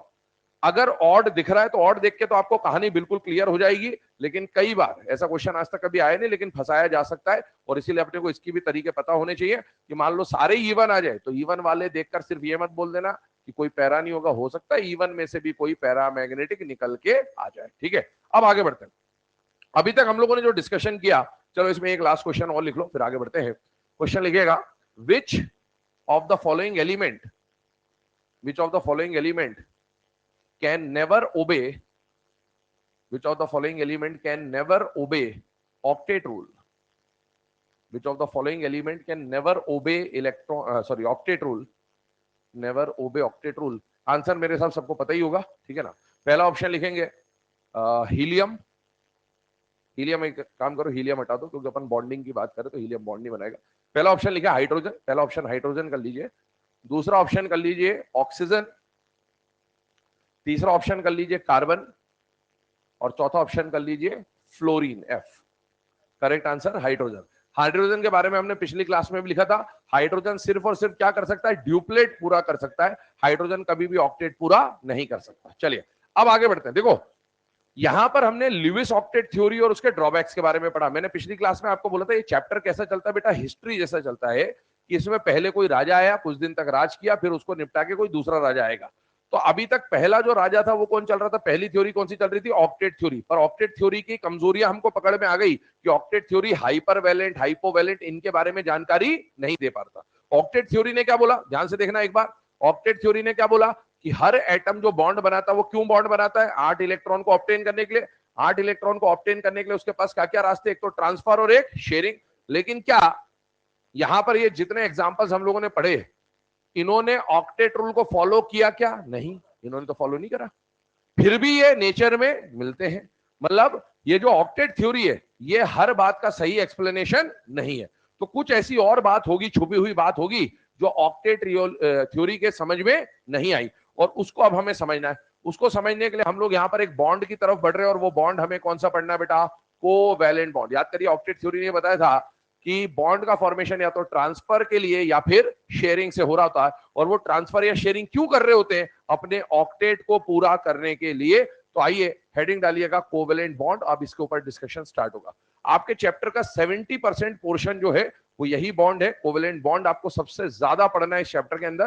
तो covalent bond, VBT, overlapping, hybridisation, MOT, वेमोटी, ये सब कोवैलेंट बॉन्ड का पार्ट है। ठीक है, तो अब ये बहुत लंबा साथ निभाएगा आपका कोवैलेंट बॉन्ड, फिर उसके बाद लास्ट में जाके कहीं आयनिक बॉन्ड आएगा, है ना। आयनिक बॉन्ड मतलब 20% पार्ट है आपके चैप्टर का, बाकी मैक्सिमम पोर्शन कोवैलेंट बॉन्ड है। अब एक बात बताओ, कोवैलेंट बॉन्ड कैसे बनता है बेटा, शेयरिंग से। इधर ध्यान देना, स्लाइड को भूल जाओ। कोवैलेंट बॉन्ड क्यों बनता है, शेयरिंग के लिए। और शेयरिंग क्यों होती है, ऑक्टेट के कंप्लीशन के लिए। ठीक है, तो पहले अपन ने हेडिंग डाल ली, कौन सी हेडिंग डाल ली बेटा, कोवैलेंट बॉन्ड। डेफिनेशन बोल रहा हूं, लिखना स्टार्ट करेंगे। The chemical bond formed by, the chemical bond formed by, the chemical bond formed by equal sharing of electrons, the chemical bond formed by equal sharing of electrons। ठीक है, मतलब अगर दो एटम के बीच में इलेक्ट्रॉन का बराबर शेयरिंग होता है, मतलब बराबर शेयरिंग कहने का मतलब क्या है, एटम ए ने अगर 1 इलेक्ट्रॉन दिया तो बी ने भी 1 इलेक्ट्रॉन दिया, ए ने 2 इलेक्ट्रॉन दिए तो बी ने भी 2 इलेक्ट्रॉन दिए। इसको हम लोग क्या बोलेंगे, इक्वल कॉन्ट्रीब्यूशन या फिर इक्वल शेयरिंग। तो अगर इक्वल शेयरिंग से बनने वाला बॉन्ड है तो उसको क्या बोलेंगे बेटा, कोवैलेंट बॉन्ड। लेकिन कोवैलेंट बॉन्ड ने शेयरिंग क्यों हुई, तो ऑक्टेट थ्योरी क्या बोलता था कि ऑक्टेट पूरा करने के लिए इन्होंने क्या करी, शेयरिंग। लेकिन ये बात सही नहीं है, क्योंकि ऐसे कई मॉलिक्यूल मिले ना, एक्सपांडेड ऑक्टेट, हाइपरवैलेंट, हाइपोवैलेंट, जिन्होंने शेयरिंग तो करी, कोवैलेंट बॉन्ड तो बनाया, लेकिन उन्होंने ऑक्टेट रूल को फॉलो नहीं किया। तो आइए अब उसकी तरफ चलेंगे, ध्यान सुनना। अभी ये जो लिखवा रहा हूं अभी लिखना नहीं है, पूरा कंप्लीट हो जाए तब लिखिएगा, ताकि स्पेस का आपको अंदाजा रहे। मान लीजिए मैंने एक मॉलिक्यूल लिया H2, मान लीजिए मैंने एक मॉलिक्यूल लिया O2, और मान लीजिए मैंने एक तीसरा मॉलिक्यूल लिया बेटा N2। ध्यान सुनना, ध्यान से देखते आना। मुझे बताइए H2 कैसे बना है, इसमें कौन कौन से एटम है बेटा, हाइड्रोजन एंड हाइड्रोजन। मुझे बताओ हाइड्रोजन मेटल है कि नॉन मेटल है बेटा, नॉन मेटल। दूसरा हाइड्रोजन भी क्या है, non metal. Non metal, non metal का बॉन्ड आयनिक बनेगा कि कोवैलेंट बनेगा, कोवैलेंट। कोवैलेंट किससे बनता है, ट्रांसफर से या शेयरिंग से, शेयरिंग। शेयरिंग क्यों करी होगी, ऑक्टेट कंप्लीशन के लिए, ऐसा मान के चलते हैं। अच्छा मुझे बताइए ऑक्सीजन की बात करें तो 2 ऑक्सीजन है, दोनों नॉन मेटल, नॉन मेटल है, नॉन मेटल नॉन मेटल का बॉन्ड आयनिक या कोवैलेंट, कोवैलेंट। कोवैलेंट बॉन्ड क्यों बना, शेयरिंग से। और शेयरिंग क्यों हुई है? ऑक्टेट कंप्लीशन के लिए। पिछली थ्योरी ऐसा कुछ बोलती है। और नाइट्रोजन नाइट्रोजन भी नॉन मेटल है बेटा, और दो नॉन मेटल के बीच में बनेगा कोवेलेंट बॉन्ड। कोवेलेंट बॉन्ड कैसे बनेगा? शेयरिंग से। अब मुझे बताओ, हाइड्रोजन के पास वैलेंस शेल में कितना इलेक्ट्रॉन होता है? 1। और इस हाइड्रोजन के पास भी कितना इलेक्ट्रॉन होगा? 1। तो इसके पास भी एक इलेक्ट्रॉन, इसके पास भी एक इलेक्ट्रॉन। हाइड्रोजन कभी भी ऑक्टेट तो पूरा नहीं कर सकता, लेकिन ड्यूप्लेट जरूर पूरा कर सकता है। इसे ड्यूप्लेट पूरा करने के लिए कितना इलेक्ट्रॉन चाहिए? 1। और इसे भी कितना चाहिए? 1। तो दोनों अपने एक एक इलेक्ट्रॉन रख देते हैं कि तू मेरा एक इलेक्ट्रॉन शेयर कर ले, मैं तेरा एक इलेक्ट्रॉन शेयर कर लेता हूं, और अपन क्या कर लेते हैं? ड्यूप्लेट पूरा कर लेते हैं। तो ये हाइड्रोजन इसके साथ एक इलेक्ट्रॉन कंप्लीट करता है शेयरिंग में, और ये इसके साथ शेयरिंग करता है। इस तरह के स्ट्रक्चर बन के आता है। और यहां पर आप देख सकते हैं कि हाइड्रोजन और हाइड्रोजन में कैसा बॉन्ड बन गया बेटा? सिंगल बॉन्ड बन गया है, सिंगल कोवेलेंट बॉन्ड बन गया। क्योंकि जितने इलेक्ट्रॉन के पेयर पेयर है ना, ये एक पेयर है, तो जितना पेयर शेयर होगा उतने ही क्या बनेंगे बेटा? Covalent bond. अभी सुनते जाइएगा, इसके आगे भी कुछ बातें लिखेंगे हम लोग। बेटा ऑक्सीजन के वैलेंस शेल में कितने इलेक्ट्रॉन होते? 6। तो 1 2 3 4 5 और 6। और इस ऑक्सीजन के वैलेंस शेल में भी 1 2 3 4 5 और 6। बेटा इसे शेयरिंग करनी है, कोवेलेंट बॉन्ड बनाना है। पर पिछली जो थ्योरी है, ऑक्टेट थ्योरी, वो क्या बोलती है कि ये शेयरिंग क्यों करेगा? अपना ऑक्टेट पूरा करने के लिए। इसे ऑक्टेट पूरा करने के लिए कितने इलेक्ट्रॉन चाहिए? 2। इसे भी कितने चाहिए? 2। तो ये अपने 2-2 इलेक्ट्रॉन बीच में रख देंगे कि दोनों 2-2 शेयर कर पाए। चलिए शेयरिंग की तरफ चलते हैं। इसने इसके 2 इलेक्ट्रॉन शेयर कर लिए, और इसने इसके 2 इलेक्ट्रॉन शेयर कर लिए। क्या अब काउंटिंग में दोनों के पास 8-8 इलेक्ट्रॉन हो गए कि नहीं होगा बेटा? हो गए। 2 4 6 और 8। सिर्फ ये पहला वाला सर्कल देखिए, इस सर्कल के अंदर आपको 8 इलेक्ट्रॉन दिख जाएंगे, और इस सर्कल के अंदर भी आपको 8 इलेक्ट्रॉन दिख जाएंगे। क्या दोनों का ऑक्टेट पूरा हो गया कि नहीं हो गया? हो गया। पर इस ऑक्टेट बनाने में दोनों ने एक पेयर की शेयरिंग करी है, 2 पेयर की शेयरिंग करी? 2 पेयर। इसका मतलब है यहां ऑक्सीजन और ऑक्सीजन के बीच में कैसा बॉन्ड बनेगा? डबल बॉन्ड का फॉर्मेशन हो जाएगा। क्या इस तरह से शेयरिंग करने से इन्होंने ऑक्टेट कंप्लीट कर लिया कि नहीं कर लिया? कर लिया। तो ल्यूइस ऑक्टेट थ्योरी जो बोलती थी कि ऑक्टेट या ड्यूप्लेट के लिए ये सब होगा, बिल्कुल सही बैठ रही है अभी तक। तो आइए नाइट्रोजन पे बात करते हैं। नाइट्रोजन के वैलेंस शेल में कितने इलेक्ट्रॉन है बेटा? 5। इस नाइट्रोजन के वैलेंस शेल में भी कितने इलेक्ट्रॉन है बेटा? 5। अब मुझे बताइए, नाइट्रोजन के वैलेंस शेल में 5 इलेक्ट्रॉन है, इसे भी शेयरिंग करके ऑक्टेट पूरा करना है। तो इसे ऑक्टेट पूरा करने के लिए कितने इलेक्ट्रॉन चाहिए? 3। उसे भी कितने चाहिए? 3। दोनों ने 3-3 इलेक्ट्रॉन आमने सामने रख दिए कि तू मेरे 3 इलेक्ट्रॉन शेयर कर ले, मैं तेरे 3 इलेक्ट्रॉन शेयर कर लेता हूं, और इस तरह से हम दोनों का क्या हो जाएगा बेटा? ऑक्टेट कंप्लीट हो जाएगा। और क्योंकि दोनों नाइट्रोजन के बीच में 3 इलेक्ट्रॉन पेयर की शेयरिंग हुई है, इसलिए इनके बीच में कैसा बॉन्ड बन जाएगा बेटा? ट्रिपल बॉन्ड बन जाएगा। क्या यहां पर आपको ऑक्टेट रूल बिल्कुल सही तरीके से काम करते हुए मिल रहा है? हाँ। लेकिन क्या ऑक्टेट रूल हर जगह काम करेगा? नहीं। तो अब उसकी तरफ चलते हैं। जब ये शुरू में ऐसा देखा गया और माना गया कि ऑक्टेट थ्योरी बिल्कुल सही काम कर रही, क्योंकि यहां पर परफेक्टली मैच हो रहा था, लेकिन जैसे जैसे नए कंपाउंड डिस्कवर हुए, कौन से? हाइपोवेलेंट, हाइपरवेलेंट, है ना, ऑड इलेक्ट्रॉन, तो ये देखा कि ऑक्टेट थ्योरी में ये जो अपन लॉजिक लगा रहे हैं ये गलत है। फिर इसका सही लॉजिक क्या होगा? तो सही लॉजिक उसके बाद निकल के आया। वो लॉजिक क्या निकल के आया? ध्यान सुनिए। ऑक्टेट थ्योरी क्या बोलती है कि कोवेलेंट बॉन्ड का फॉर्मेशन ऑक्टेट कंप्लीशन के लिए होता है, जबकि ये बात गलत है। एक्चुअल में कोवेलेंट बॉन्ड का फॉर्मेशन ऑक्टेट कंप्लीशन के लिए नहीं होता है। कोवेलेंट बॉन्ड का फॉर्मेशन अनपेयर्ड इलेक्ट्रॉन की पेयरिंग के लिए होता है। किसके लिए होता है? किसके लिए होता है? अनपेयर्ड इलेक्ट्रॉन की पेयरिंग। अरे दुनिया में जो भी आया है, अगर कोई अनपेयर्ड है, उसका एक ही मोटिव है जीवन में, पेयरिंग करना। कोई अनपेयर्ड नहीं रहना चाहता। तो बॉन्ड क्यों बनता है? अनपेयर्ड रहने के लिए कि पेयर होने के लिए? पेयर। अब पेयर करते करते ऑक्टेट हो जाए, ड्यूप्लेट हो जाए, 10 हो जाए, 12 हो जाए, 20 हो जाए, 50 हो जाए, क्या मतलब है? अपने को तो पेयरिंग करने समझ, जिसके पास जितने अनपेयर्ड उतनी पेयरिंग करेगा, कोई परेशानी नहीं। हाँ, पेयरिंग करते करते अगर ऑक्टेट पूरा हो जाए तो अच्छी बात है, जैसे यहां हो रहा है। पर पेयरिंग करते करते ऑक्टेट से कम रह जाए या ऑक्टेट से ज्यादा भी रह जाए तो भी कोई आपत्ति नहीं होनी चाहिए। अपने को तो पेयरिंग करने से मतलब है, कोई अनपेयर्ड जीवन में रहना नहीं चाहता। अब आइए इधर, इसको देखें, यहां पर ध्यान समझिएगा। मुझे बताइए हाइड्रोजन का कॉन्फिगरेशन, इसको अप्लाई करके देखते हैं। हाइड्रोजन का एटॉमिक नंबर कितना है? 1। अच्छा, इसका कॉन्फिगरेशन लिखोगे तो बताइए कॉन्फिगरेशन क्या आएगा? 1s1। अच्छा, इसका डब्बे वाला डायग्राम बनाऊं ताकि मुझे अनपेयर्ड इलेक्ट्रॉन दिख जाए। क्या 1s के अंदर एक अनपेयर्ड दिख रहा है कि नहीं दिख रहा? अगर हाइड्रोजन के पास या किसी भी एटम के पास एक अनपेयर्ड है, तो अभी तो आपको क्या दिखा कि इसने तो ड्यूप्लेट के लिए पेयरिंग करी। नहीं नहीं नहीं, इसको कोवेलेंट बॉन्ड बनाने के लिए ऑक्टेट ड्यूप्लेट देखना ही नहीं था। इसको तो ये मतलब था कि मेरे पास एक अनपेयर्ड है, मुझे इस अनपेयर्ड की क्या करवानी है? पेयरिंग। पेयरिंग करवाते हुए ऑक्टेट पूरा हो जाए तो बहुत अच्छी बात है, ना भी हो तो कोई दिक्कत नहीं है। मुझे बताइए एक अनपेयर्ड है तो कितना बॉन्ड बनाएगा? एक ही तो बॉन्ड बनाएगा, और जितना अनपेयर्ड इलेक्ट्रॉन है उतने ही क्या बन जाएंगे? Covalent bond. क्या ऊपर हाइड्रोजन एक सिंगल बॉन्ड या एक कोवेलेंट बॉन्ड बनाते हुए दिख रहा है? हाँ, इसने जो कोवेलेंट बॉन्ड बनाया ये ड्यूप्लेट के लिए नहीं बनाया, अनपेयर्ड की पेयरिंग के लिए बनाया। ये बात निकल के आती है। इधर आइए, यहां ऑक्सीजन कितने बॉन्ड बनाता हुआ दिख रहा है? दो। क्यों दिख रहा है? क्योंकि इसके पास दो अनपेयर्ड इलेक्ट्रॉन होंगे। आइए चेक करते हैं। ऑक्सीजन का एटॉमिक नंबर क्या होता है बेटा? 8। 8 को अगर आप लिखते हो तो कॉन्फ़िगरेशन बनेगा 1s2 2s2 2p4। अच्छा, बॉन्डिंग में हमेशा कौन पार्टिसिपेट करेगा? वैलेंस शेल, है ना? तो इसीलिए उसी को दिखाएंगे केवल। यहां पर 2s का डब्बा और यहां पर 2p का डब्बा, बेटा इसमें इलेक्ट्रॉन फिल कर देते हो तो this is 2s2 and this is 2p4। 1 2 3 4। मुझे बताइए इसके पास अनपेड इलेक्ट्रॉन है या नहीं है? कितने अनपेड है? दो। अब इसका जो बॉन्ड बनाने का मतलब था वो तो ये दो अनपेड की पेयरिंग था। इसके पास दो अनपेड थे, इसका उद्देश्य ये था कि मेरे तो दो अनपेड की क्या हो जानी चाहिए? पेयरिंग। तो इसीलिए इसको अपने दो अनपेड की पेयरिंग कर ली थी, इसीलिए इसने क्या बना लिए? दो कोवेलेंट बॉन्ड बना लिए। हाँ, ये दो बॉन्ड बनाते वक्त इसका ऑक्टेट पूरा हो गया, बहुत अच्छी बात है। हो सकता है ऑक्टेट ना पूरा होता तो भी इसको कोई परेशानी नहीं थी। मैंने यहां पर क्या लिखा है? दो अनपेड है तो दो बॉन्ड बनाएगा। ध्यान सुनना मेरी बात।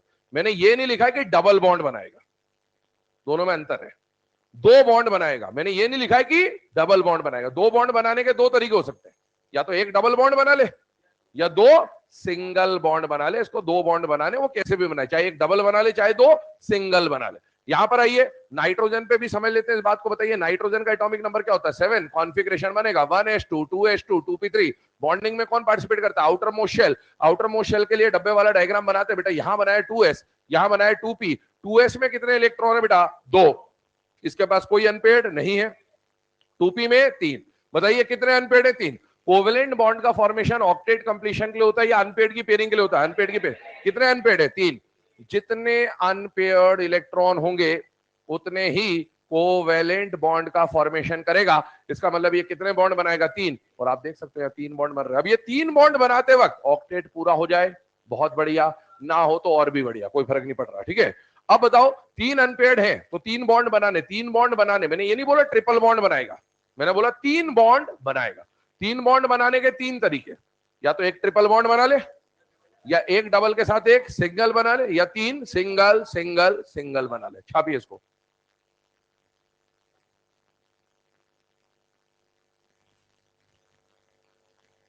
तो इसमें पूरे में जो कहानी अपन ने समझी वो ये है कि ऑक्टेट वॉक्टेट से कोई लेना देना नहीं है। ल्यूइस ऑक्टेट थ्योरी बहुत पुरानी थ्योरी है ना? तो उसको बस पढ़ना था हमें सिलेबस में।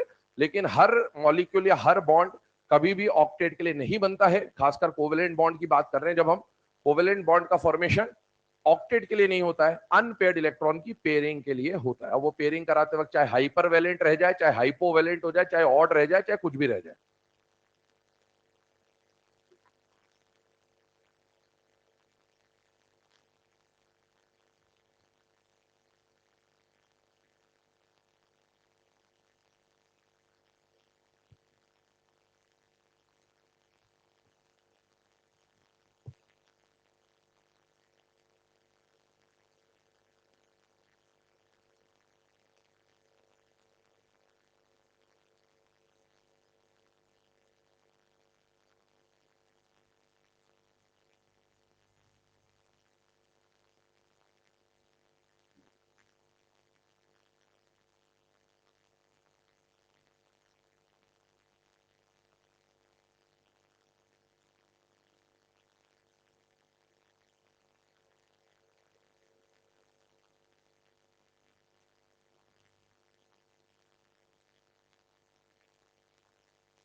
चलो भाई, है ना। अब इसमें आगे डिस्कशन स्टार्ट करते हैं। ये जो तीनों पॉइंट हम लोगों ने पढ़े, इसमें हमने एक क्या कंक्लूजन निकाला कि भाई कोवेलेंट बॉन्ड का फॉर्मेशन कभी भी ऑक्टेट के लिए नहीं होता। किसके लिए होता है बेटा? अनपेयर्ड की पेयरिंग। नोट बनाइएगा, लिखिएगा।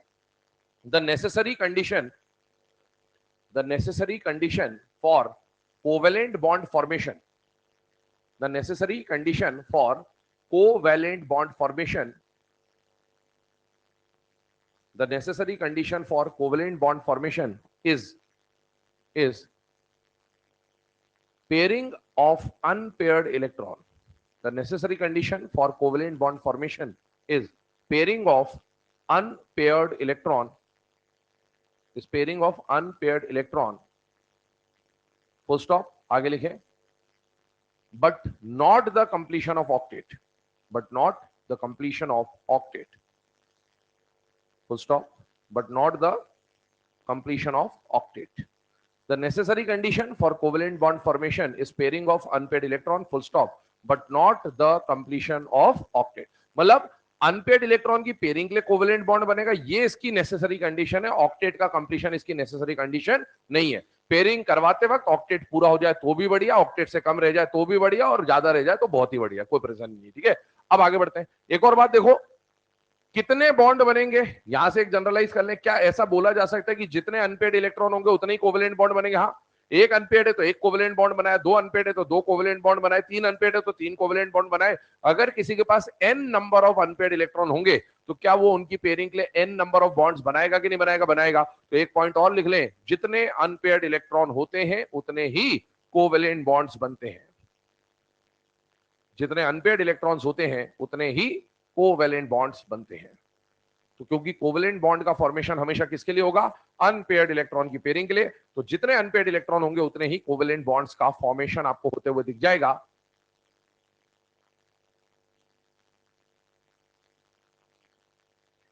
अब एक टर्म आ रही है यहां पर आपके सामने, और वो टर्म क्या है बेटा? कोवैलेंसी। तो अभी हम लोगों ने ये समझा कोवेलेंट बॉन्ड कैसे बनता है। तो कोवेलेंट बॉन्ड बनने की कंडीशन हम लोगों ने समझ ली कि कोवेलेंट बॉन्ड किस किस तरीके से बन रहा होता है। और अब हम इसमें जो बात करने वाले हैं वो किसके बारे में बात कर रहे हैं बेटा? कोवैलेंसी के बारे में। अब कोवैलेंसी में क्या है क्या नहीं है उसको डिस्कस करेंगे, है ना। कोवैलेंसी का मतलब क्या, नाम से समझ में आ रहा है? ये आयनिक बॉन्ड के बारे में बात कर रहा है या कोवैलेंट बॉन्ड के बारे में बात कर रहा है? Covalent bond. तो किसी भी कोवैलेंट कंपाउंड में, जैसे मान लो मैंने कोवैलेंट कंपाउंड बोला, तो आप जानते हो ऑर्गेनिक कंपाउंड जनरली आपके कोवैलेंट कंपाउंड होते हैं। जैसे CH4 बोल दिया मैंने, तो बेटा CH4 में सेंट्रल एटम कौन है? कार्बन। और साइड एटम कौन है बेटा? हाइड्रोजन। मुझे बताइए यहां पर जो सेंट्रल एटम कार्बन है, ये आपको कितने बॉन्ड बनाते हुए दिख रहा है? यही इसकी कोवैलेंसी है। कोई भी एटम किसी कोवैलेंट मॉलिक्यूल में कितने बॉन्ड्स बनाता है वो उसकी क्या कहलाती है? Covalency. The number of bonds formed by an atom is known as its covalency. मुझे बताइए कार्बन कितने बॉन्ड बना रहा है? 4। तो कार्बन की कोवैलेंसी कितनी हो गई? 4। अच्छा, हाइड्रोजन कितना बॉन्ड बना रहा है? 1। तो हाइड्रोजन की कोवैलेंसी कितनी? 1। सामूहिक रूप से नहीं देखते, अकेले अकेले देखते। तो एक हाइड्रोजन कितना बॉन्ड बना रहा है? 1, इसलिए उसकी कोवैलेंसी क्या कहलाएगी? 1। इस हाइड्रोजन की कोवैलेंसी 1, इसकी कोवैलेंसी 1, इसकी कोवैलेंसी 1। कोवैलेंसी हमेशा सिंगल एटम के लिए डिफाइन होती है। इस कार्बन की कोवैलेंसी कितनी? 4। ठीक है, चलिए डेफिनेशन बोल रहा हूं, लिखिएगा। The number of bonds formed by an atom, the number of bonds formed by an atom in its ground state or excited state, the number of bonds formed by an atom in its ground state or excited state, number of bonds formed by an atom in its ground state or excited state, है ना। अपने ground state या excited state में कोई भी atom कितने bonds बनाएगा उसको क्या कहेंगे बेटा? उसकी कोवैलेंसी। ध्यान सुनना मेरी बात को बेटा, कोवैलेंसी मतलब हम कौन से बॉन्ड्स के बारे में बात कर रहे हैं? कोवैलेंट बॉन्ड्स के बारे में बात कर रहे हैं। कोवैलेंट बॉन्ड कौन बनाएगा? मेटल बनाता है कि नॉन मेटल बनाता है? Non metal. तो आपका जो पूरा फोकस रहेगा वो नॉन मेटल्स के ऊपर रहेगा। खासकर जितने भी हम कोवैलेंट कंपाउंड्स पढ़ेंगे ना, उसमें जो आपको सेंट्रल एटम दिखेगा ना, वो या तो सेकेंड पीरियड का सेंट्रल एटम दिखेगा या थर्ड पीरियड का सेंट्रल एटम दिखेगा। मुझे बताइए पीरियड में शुरुआत में कौन होते हैं? मेटल्स, और बाद में लेफ्ट टू राइट जाने पर नॉन मेटालिक कैरेक्टर बढ़ता है।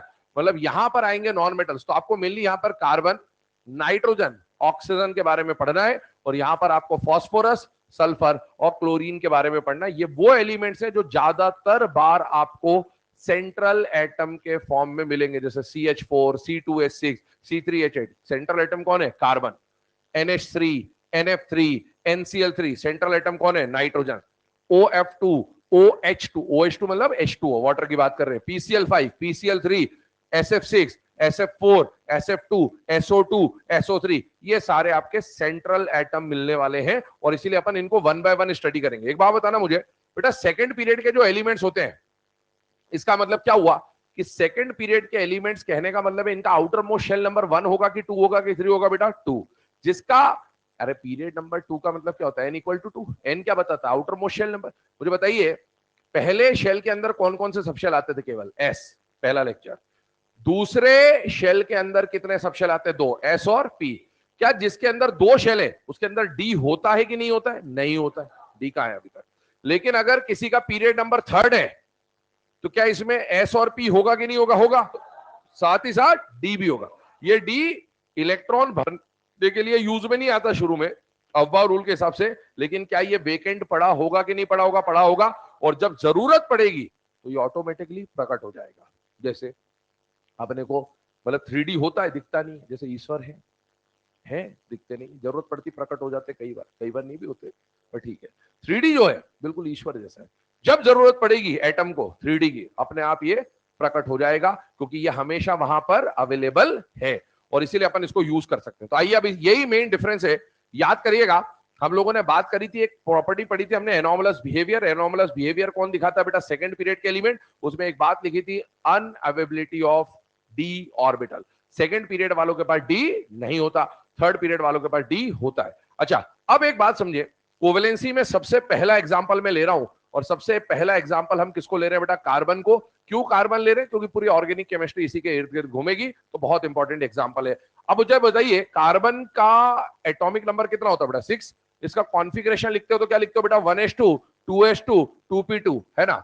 अब मुझे बताओ, आउटर मोस्ट शेल हमेशा बॉन्डिंग में पार्टिसिपेट करेगा, वैलेंस शेल पार्टिसिपेट करेगा, तो 1s2 को तो साइड में पटक दो, 2s2, 2p2 को मैंने मार्क कर दिया। सबसे पहले हम इसका क्या बनाएंगे बेटा? Ground state. मुझे बताइए इसके पास यहां पर कौन है? 2s और यहां पर कौन है बेटा? 2p। जरा ध्यान से देखते जाएगा, 2s और 2p की बात करो बेटा, ये हो गया 2s2 और ये हो गया 2p2। मुझे बताइए कार्बन जब अपने ग्राउंड स्टेट में है तो इसके पास कोई अनपेयर्ड इलेक्ट्रॉन है या नहीं है बेटा? है। कितने अनपेयर्ड है? 2। जितने अनपेयर्ड इलेक्ट्रॉन होंगे क्या उतने ही कोवेलेंट बॉन्ड बनाएगा? हाँ। और जितने बॉन्ड बनेंगे उतनी ही क्या होगी? कोवेलेंसी। मतलब मैं ये बोल सकता हूं कि फिलहाल में इस स्थिति में कार्बन की जो कोवेलेंसी है वो कोवेलेंसी का वैल्यू क्या है बेटा? 2। अगर कार्बन की कोवेलेंसी 2 है, ध्यान से सुनना, अगर कार्बन की कोवेलेंसी 2 है मतलब कार्बन अभी कितने कोवेलेंट बॉन्ड बना सकता है? 2।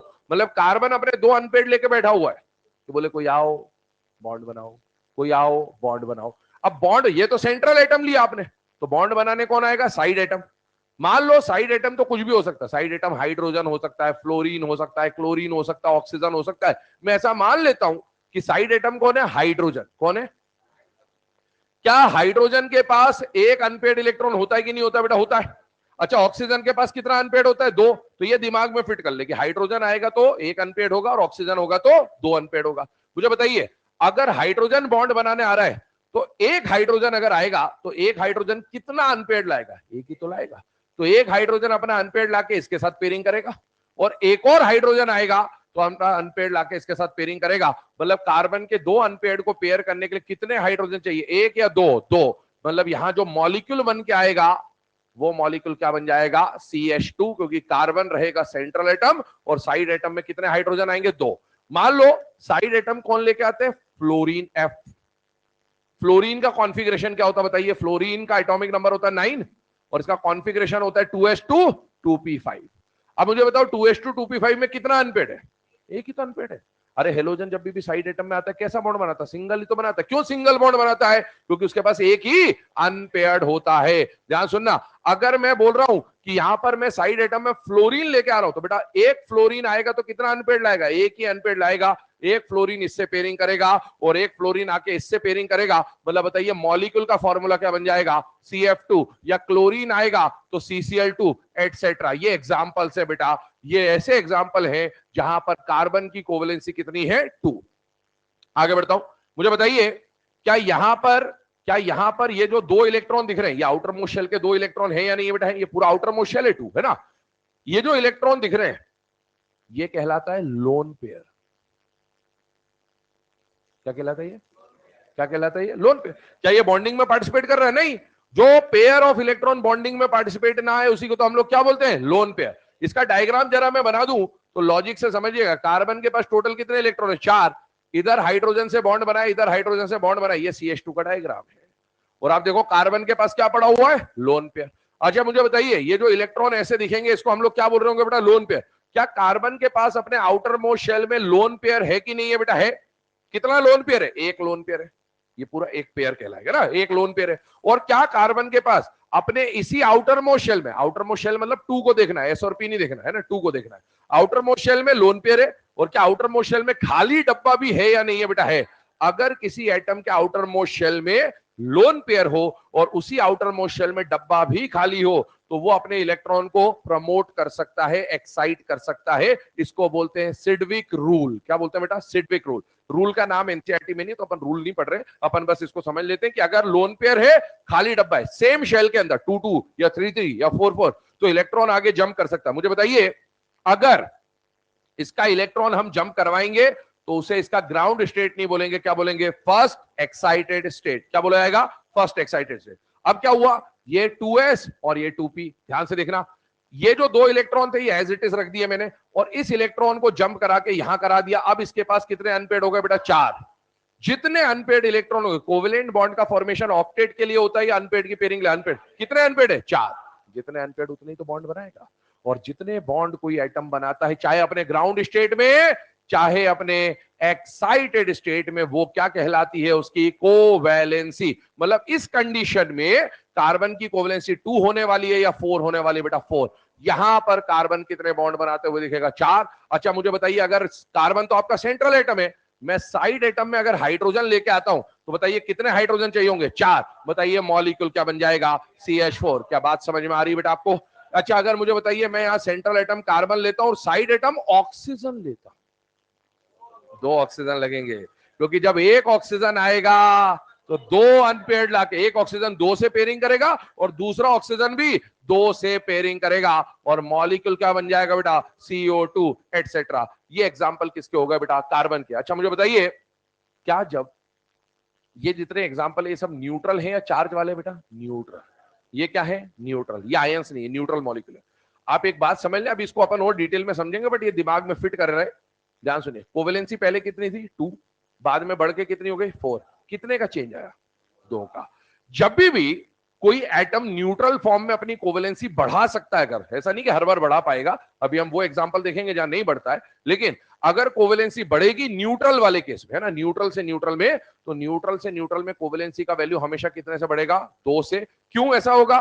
क्योंकि आप क्या करोगे कोवेलेंसी बढ़ाते वक्त? एक लोन पेयर को 2 अनपेयर्ड इलेक्ट्रॉन में बदल दोगे, और जब 2 अनपेयर्ड इलेक्ट्रॉन में बदलोगे तो 2 नए बॉन्ड बनेंगे, और जितने नए बॉन्ड बनेंगे उतने से ही कोवेलेंसी बढ़ जाएगी। तो अगर यहां 2 था तो यहां 4 होगा, अगर यहां 1 होता तो यहां 3 होता, अगर यहां 3 होता तो यहां 5 होता, अगर यहां 4 होता तो यहां 6 होता। इस तरह की कंडीशन आपको देखने को मिलेगी। अच्छा अब आगे बढ़ते हैं इसके सेकंड एग्जांपल पे। ध्यान से सुनना और ध्यान समझना, इंपॉर्टेंट एग्जांपल है। पहले 3 एग्जांपल एक साथ बता देता हूं, लिख लेना एक साथ इनको।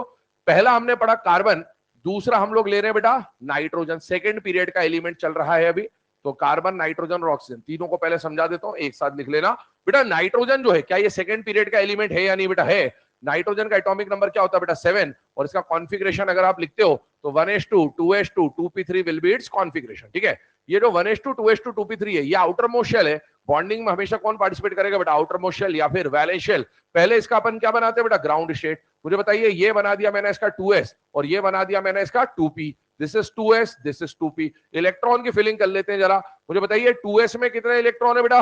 2, और 2p में 3। क्या अभी नाइट्रोजन के पास अपनी ग्राउंड स्टेट में कुछ अनपेड इलेक्ट्रॉन है या नहीं है बेटा? है। और जितने अनपेड इलेक्ट्रॉन होंगे, कोवेलेंट बॉन्ड का फॉर्मेशन ऑक्टेट के लिए होता है या अनपेड की पेयरिंग के लिए? अनपेड की पेयरिंग। कितने अनपेड है? 3। इसका मतलब ये कितने कोवेलेंट बॉन्ड बनाएगा? 3। और जितने कोवेलेंट बॉन्ड बनाएगा, क्या उतनी ही इसकी कोवेलेंसी होगी या नहीं होगी बेटा? होगी। मतलब नाइट्रोजन की कोवेलेंसी ग्राउंड स्टेट में कितनी मिल रही है बेटा? 3। अच्छा मुझे बताइए, अगर मैं एग्जांपल की बात करूं तो नाइट्रोजन मैंने सेंट्रल एटम लिया, नाइट्रोजन मैंने सेंट्रल एटम लिया। अब मान लो मैं साइड एटम में हाइड्रोजन लेके आता हूं। कौन लेके आता हूं? तो मुझे बताओ कितने हाइड्रोजन लगेंगे? 3। तो बताइए मॉलिक्यूल कौन बन जाएगा? NH3। क्या NH3 में एक लोन पेयर होता है? क्या NH3 में एक लोन पेयर होता है? ये लोन पेयर है नाइट्रोजन। क्या बात समझ आ रही है आपको? अच्छा मुझे बताइए, अगर मैं साइड एटम में फ्लोरीन लेके आता है F, तो फ्लोरीन के पास कितना अनपेड होता है? एक। और हेलोजन के पास भी एक अनपेड होता है। तो एक फ्लोरीन यहां बॉन्ड बनाता, एक फ्लोरीन यहां बॉन्ड बनाता, एक फ्लोरीन यहां बॉन्ड बनाता। बताइए मॉलिक्यूल क्या बन के आता बेटा? NF3। और क्या NF3 में भी एक लोन पेयर होता कि नहीं होता बेटा? होता। ये कंडीशन बन के आ रही है। अच्छा, क्या अब नाइट्रोजन के ग्राउंड स्टेट की कहानी तो हमने समझी बेटा। इसकी अभी कोवलेंसी कितनी है? 3। अगर ये अपनी कोवलेंसी बढ़ा पाता न्यूट्रल न्यूट्रल में, तो कोवलेंसी 3 के बाद कितनी होती? 5। 2 से बढ़ती। पर क्या ये काम कर सकता है? नहीं। क्यों नहीं कर सकता? डब्बा नहीं है। क्या इसके पास लोन पेयर है? हाँ है। क्या इसके पास लोन पेयर था? हाँ था। पर इसके पास उसी लोन पेयर के साथ सेकंड वाले शेल में डब्बा भी खाली था। इसके पास सेकंड वाले शेल में कोई डब्बा नहीं है। और 2s2p के अलावा 2d नाम की कोई चीज होती नहीं है। फिजिक्स में होती, यहां नहीं होती है ना। 2d यहां कुछ भी नहीं है, और इसीलिए इलेक्ट्रॉन आगे जंप नहीं करेगा। और जब तक इलेक्ट्रॉन जंप नहीं करेगा तब तक ये अपनी कोवेलेंसी को एक्सपांड नहीं कर पाएगा। इसीलिए क्या नाइट्रोजन अपनी कोवेलेंसी एक्सपांड कर सकता है? क्या नहीं। आगे बढ़ते हैं तीसरे केस पे। तीसरा जो एग्जांपल हमें लेना है वो है ऑक्सीजन। उसकी भी कहानी मिलती जुलती है बेटा। ऑक्सीजन की बात करते हैं, ध्यान सुनेगा। ऑक्सीजन का एटॉमिक नंबर 8 है। इसका कॉन्फ़िगरेशन लिख दिया 1s2 2s2 2p4। बॉन्डिंग में कौन पार्टिसिपेट करेगा बेटा? Valence shell. वैलेंस शेल के लिए हम लोग क्या बना लेते हैं बेटा? डब्बे वाला डायग्राम। बेटा यहां पर बनाते हैं ये इसका 2s, और ये बना दिया हमने इसका 2p। बेटा 2s और 2p की अगर मैं बात करता हूं तो ध्यान से देखिएगा, ये तो पेयर्ड है, और 2p4 का मतलब है इस तरह से बनेगा। मुझे बताइए 2p4 में कितने अनपेयर्ड इलेक्ट्रॉन दिख रहे? 2।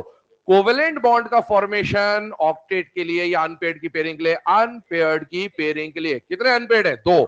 इसका मतलब है ये कितने कोवेलेंट बॉन्ड बनाएगा बेटा? 2। और 2 कोवेलेंट बॉन्ड बनाने का मतलब इसकी कोवेलेंसी क्या हो जाएगी? 2। अच्छा, अगर ऑक्सीजन सेंट्रल एटम है और साइड एटम में मैं हाइड्रोजन लाता हूं, तो कितने हाइड्रोजन लगेंगे? 2। H2O वाटर, OH2 लिख दूं, H2O लिख दूं, बात एक ही है। मुझे बताइए वाटर के पास 2 लोन पेयर होते कि नहीं होते? सोचो, होते? बात समझ में आ रही है आपको? इसी तरीके से अगर मैं फ्लोरीन लेके आता हूं तो 2 फ्लोरीन लगेंगे, और क्या बन जाएगा? OF2। क्या OF2 में भी ऑक्सीजन के पास 2 लोन पेयर होंगे या नहीं होंगे? होंगे। और अच्छा मान लो मैं OH2 OF2 के बदले ऑक्सीजन ही साइड एटम में लाता हूं, तो क्या बनेगा? O2 O2 O2। अरे एक ऑक्सीजन के पास 2 अनपेड है। अब साइड एटम में आप ना हाइड्रोजन ला रहे हो ना फ्लोरीन ला रहे हो, कौन ला रहे हो? ऑक्सीजन। ये जो ऑक्सीजन आ रहा है इसके पास भी तो 2 ही अनपेड है। इसके 2 अनपेड और इधर से एक ऑक्सीजन आ रहा है, दोनों की पेयरिंग हो जाएगी। तीसरे ऑक्सीजन की यहां पर जगह नहीं है, और इसलिए क्या बन जाएगा? O2 बच जाएगा। अच्छा मुझे बताइए फिलहाल में इसकी कोवेलेंसी कितनी दिख रही है? 2। और इसके पास कितने लोन पेयर है? 2। जैसे इसने अपना लोन पेयर एक्साइट करा, ये नहीं कर पाया, इसने किया था। क्या ये 2 लोन पेयर अगर एक्साइट करता, अगर करता, तो बेटा 2 से क्या हो जाता? 4। और 4 से क्या हो जाता? 6। ये 2 बार एक्साइट करता। जब एक बार करता तो 2 से बढ़ जाता, एक और बार करता 2 से बढ़ जाता। तो इसकी कोवेलेंसी क्या क्या बन सकती थी? 2 4 6। ऑक्सीजन ये कारनामा नहीं कर पाएगा, लेकिन इसके ग्रुप का सल्फर वल्फर यही करेगा। नाइट्रोजन ये कारनामा नहीं कर पाएगा, लेकिन फास्फोरस वगैरह वही कारनामा करेगा। इसीलिए इस पे बात करना जरूरी है। बेटा ये 2 दिखा रहा है, क्या ये 4 और 6 दिखा सकता? हाँ दिखा सकता, अगर इसके पास क्या होता? खाली डब्बा। क्या इसके पास खाली डब्बा है? नहीं। तो ऑक्सीजन 4 6 नहीं दिखाएगा, जबकि इसके ग्रुप के बाकी मेंबर थर्ड पीरियड ऑनवर्ड 4 और 6 दिखाएंगे। नोट करिए इसे, आगे बढ़ते हैं।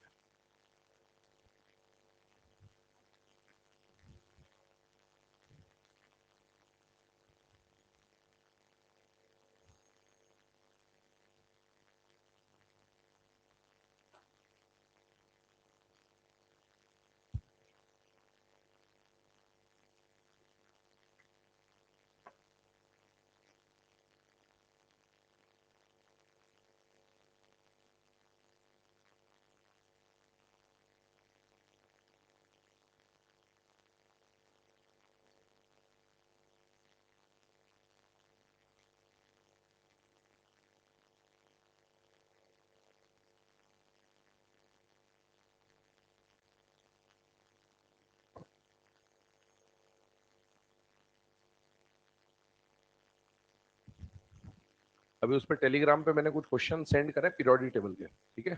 उस पर देख लेना आप लोग। और पीरियोडिक टेबल लगभग 50 क्वेश्चन है वो, तो जिसको प्रैक्टिस वैक्टिस करनी हो तो उन क्वेश्चंस की प्रैक्टिस कर लेना, फिर जैसे मैं आगे के टॉपिक्स के भी क्वेश्चन फॉरवर्ड करते जाऊंगा आपको, है ना, ताकि मॉड्यूल के अलावा भी आपको क्वेश्चंस मिलते रहें और प्रैक्टिस करते रहें। जिसके पास भी समय है, जिसको इस साल सिलेक्शन लेना है वो करते रहे प्रैक्टिस, बाकी आराम से करें, कोई जल्दबाजी नहीं है, सारी उम्र पड़ी है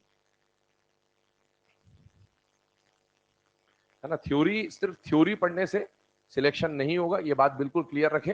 क्वेश्चन प्रैक्टिस करें, कोई भी सब्जेक्ट हो, जितने ज्यादा क्वेश्चन लगाओगे बेटा उतना ही ज्यादा फायदा मिलेगा लास्ट में, इसलिए क्वेश्चन प्रैक्टिस करते रहें।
लिख लिया भाई सबने?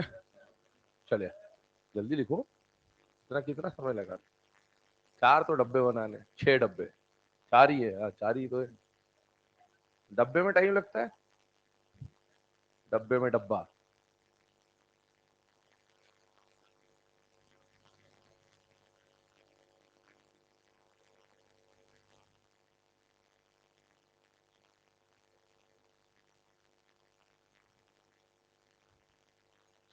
चले, है ना। अब ये तो हम लोगों ने बात करी बेटा सेकंड पीरियड के एलिमेंट्स के बारे में, और सिमिलरली इसी वे में हमको थर्ड पीरियड के एलिमेंट्स के बारे में पढ़ना होता है।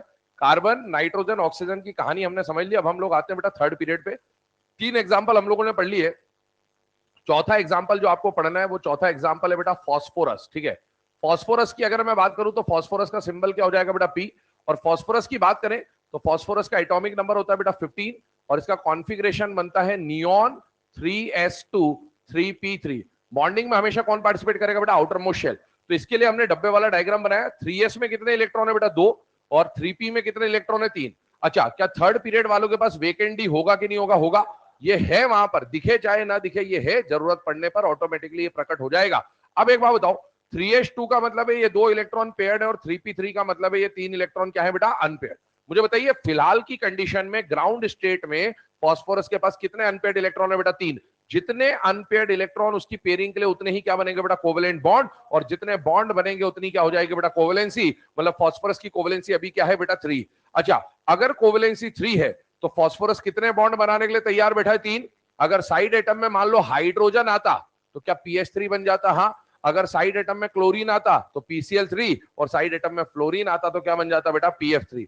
दूसरी बात, क्या इसके पास आउटर मोस्ट शेल में लोन पेयर है या नहीं है बेटा, है। और क्या इसके पास उसी थर्ड शेल में डब्बा खाली है कि नहीं है बेटा, है। मतलब ये एक्साइट हो सकता है, एक्साइट हो सकता है तो करवाइए बिल्कुल, क्या परेशानी है।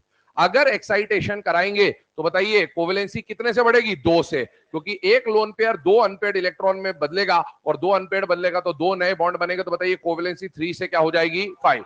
तो अगर हम देखें तो यहां पर ये 5 की कंडीशन आ जाती है। और अब अगर इसको बॉन्ड बनाने तो कितने बॉन्ड बनाएगा बेटा, 5 बॉन्ड बनाएगा, और 5 बॉन्ड बनाएगा इसलिए कोवेलेंसी क्या हो जाएगी, 5। अगर फ्लोरीन आता है तो PF5, क्लोरीन आता तो PCl5, अगर हाइड्रोजन आता तो क्या बनेगा, PH5।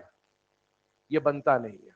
क्यों नहीं बनता है, इसका कारण अभी आपको नहीं बताया जा रहा है, उसके कारण के लिए आपको आगे इंतजार करना पड़ेगा। बट ये पता होना चाहिए कि PH3 बनता है और PH5 नहीं बनता है, क्रॉस कर लीजिएगा, ठीक है। अब मुझे बताओ फॉस्फोरस की कोवेलेंसी 3 और 5 दोनों हो सकती कि नहीं हो सकती, हो सकती है। अभी जितने भी एग्जाम्पल आपके सामने ये सारे न्यूट्रल है। अब ध्यान सुनो, मैं आपको क्या बोला, न्यूट्रल से न्यूट्रल में कोवेलेंसी कितने से बढ़ेगी, 2 से। लेकिन जब आयन बनते हैं, क्या बनते हैं, आयन के समय पे कोवेलेंसी 1 से भी बढ़ सकती है। कितने से बढ़ सकती है, कैसे बढ़ सकती है, ध्यान सुनना। अगर मैंने बोला आपको PCl4+ और मैंने आपको बोला PCl6-, सुनते जाना, क्योंकि हम इस सारी चीजों को पढ़ने के बाद एग्जिस्टेंस और नॉन एग्जिस्टेंस पढ़ेंगे कि भाई कौन एग्जिस्ट करता है, कौन एग्जिस्ट नहीं करता है, वहां पर जाके ये सारी चीजें मिलेंगी आपस में, ठीक है। तो ध्यान सुनो, मुझे बताओ ये न्यूट्रल है या आयन है, ये न्यूट्रल है या आयन है, ये क्या है, ये क्या है, न्यूट्रल में जब भी कोवेलेंसी बढ़ेगी कितने से बढ़ेगी, 2 से। लेकिन आयन में कोवेलेंसी 3 का 4 भी हो सकता है और 5 का 6 भी हो सकता है। ऐसा क्यों, क्योंकि बेटा आपने जब आयन बनाया होगा तो या तो आपने इलेक्ट्रॉन निकाला होगा या आपने इलेक्ट्रॉन लाया होगा, और +1 -1 का मतलब है एक इलेक्ट्रॉन आपने चेंज किया है तो कोवेलेंसी 1 से बदल सकती है। जैसे फास्फोरस के पास फिलहाल में कितने इलेक्ट्रॉन है बेटा, 5, और +1 लगने का मतलब एक इलेक्ट्रॉन गया, यहां से निकाल दो, पर यहां से निकाल दोगे तो इसको यहां ले आओ, इलेक्ट्रॉन तो 4 बचेंगे, चारों को अनपेयर कर दूंगा तो क्या 4 बॉन्ड बना लेगा, बना लेगा, और 4 बॉन्ड बनाएगा तो बताइए क्या PCl4+ बनेगा कि नहीं बनेगा, बनेगा। अच्छा PCl6-, फास्फोरस के पास 5 इलेक्ट्रॉन होते हैं, माइनस मतलब एक इलेक्ट्रॉन आ गया, कितने इलेक्ट्रॉन हो गए, 6, 6 के 6 अनपेयर कर दूं तो क्या ये 6 बॉन्ड बना सकता है, हाँ। यहां पर इसकी कोवेलेंसी कितनी है, 4, यहां पर कितनी है, 6, लेकिन 4 और 6 न्यूट्रल फॉर्म में है या आयनिक फॉर्म में, बेटा आयनिक फॉर्म में। न्यूट्रल में कोवेलेंसी 3, 5 होगी, आयनिक के केस में कोवेलेंसी 1 से भी बढ़ सकती है, लेकिन न्यूट्रल में कोवेलेंसी जब भी बढ़ेगी कितने से बढ़ेगी बेटा, 2 से। अभी हमने सिर्फ ये मैंने हिंट दिया है आपको, इसके ऊपर डिस्कशन अपन कल करेंगे, बट ये बात क्लियर होनी चाहिए कि न्यूट्रल में कोवेलेंसी 2 से और आयनिक के केस में कोवेलेंसी 1 से भी बढ़ सकती है। नोट डाउन कर लें इसे, बाकी इसका डिस्कशन कल करेंगे। ओके, राधे राधे बेटे।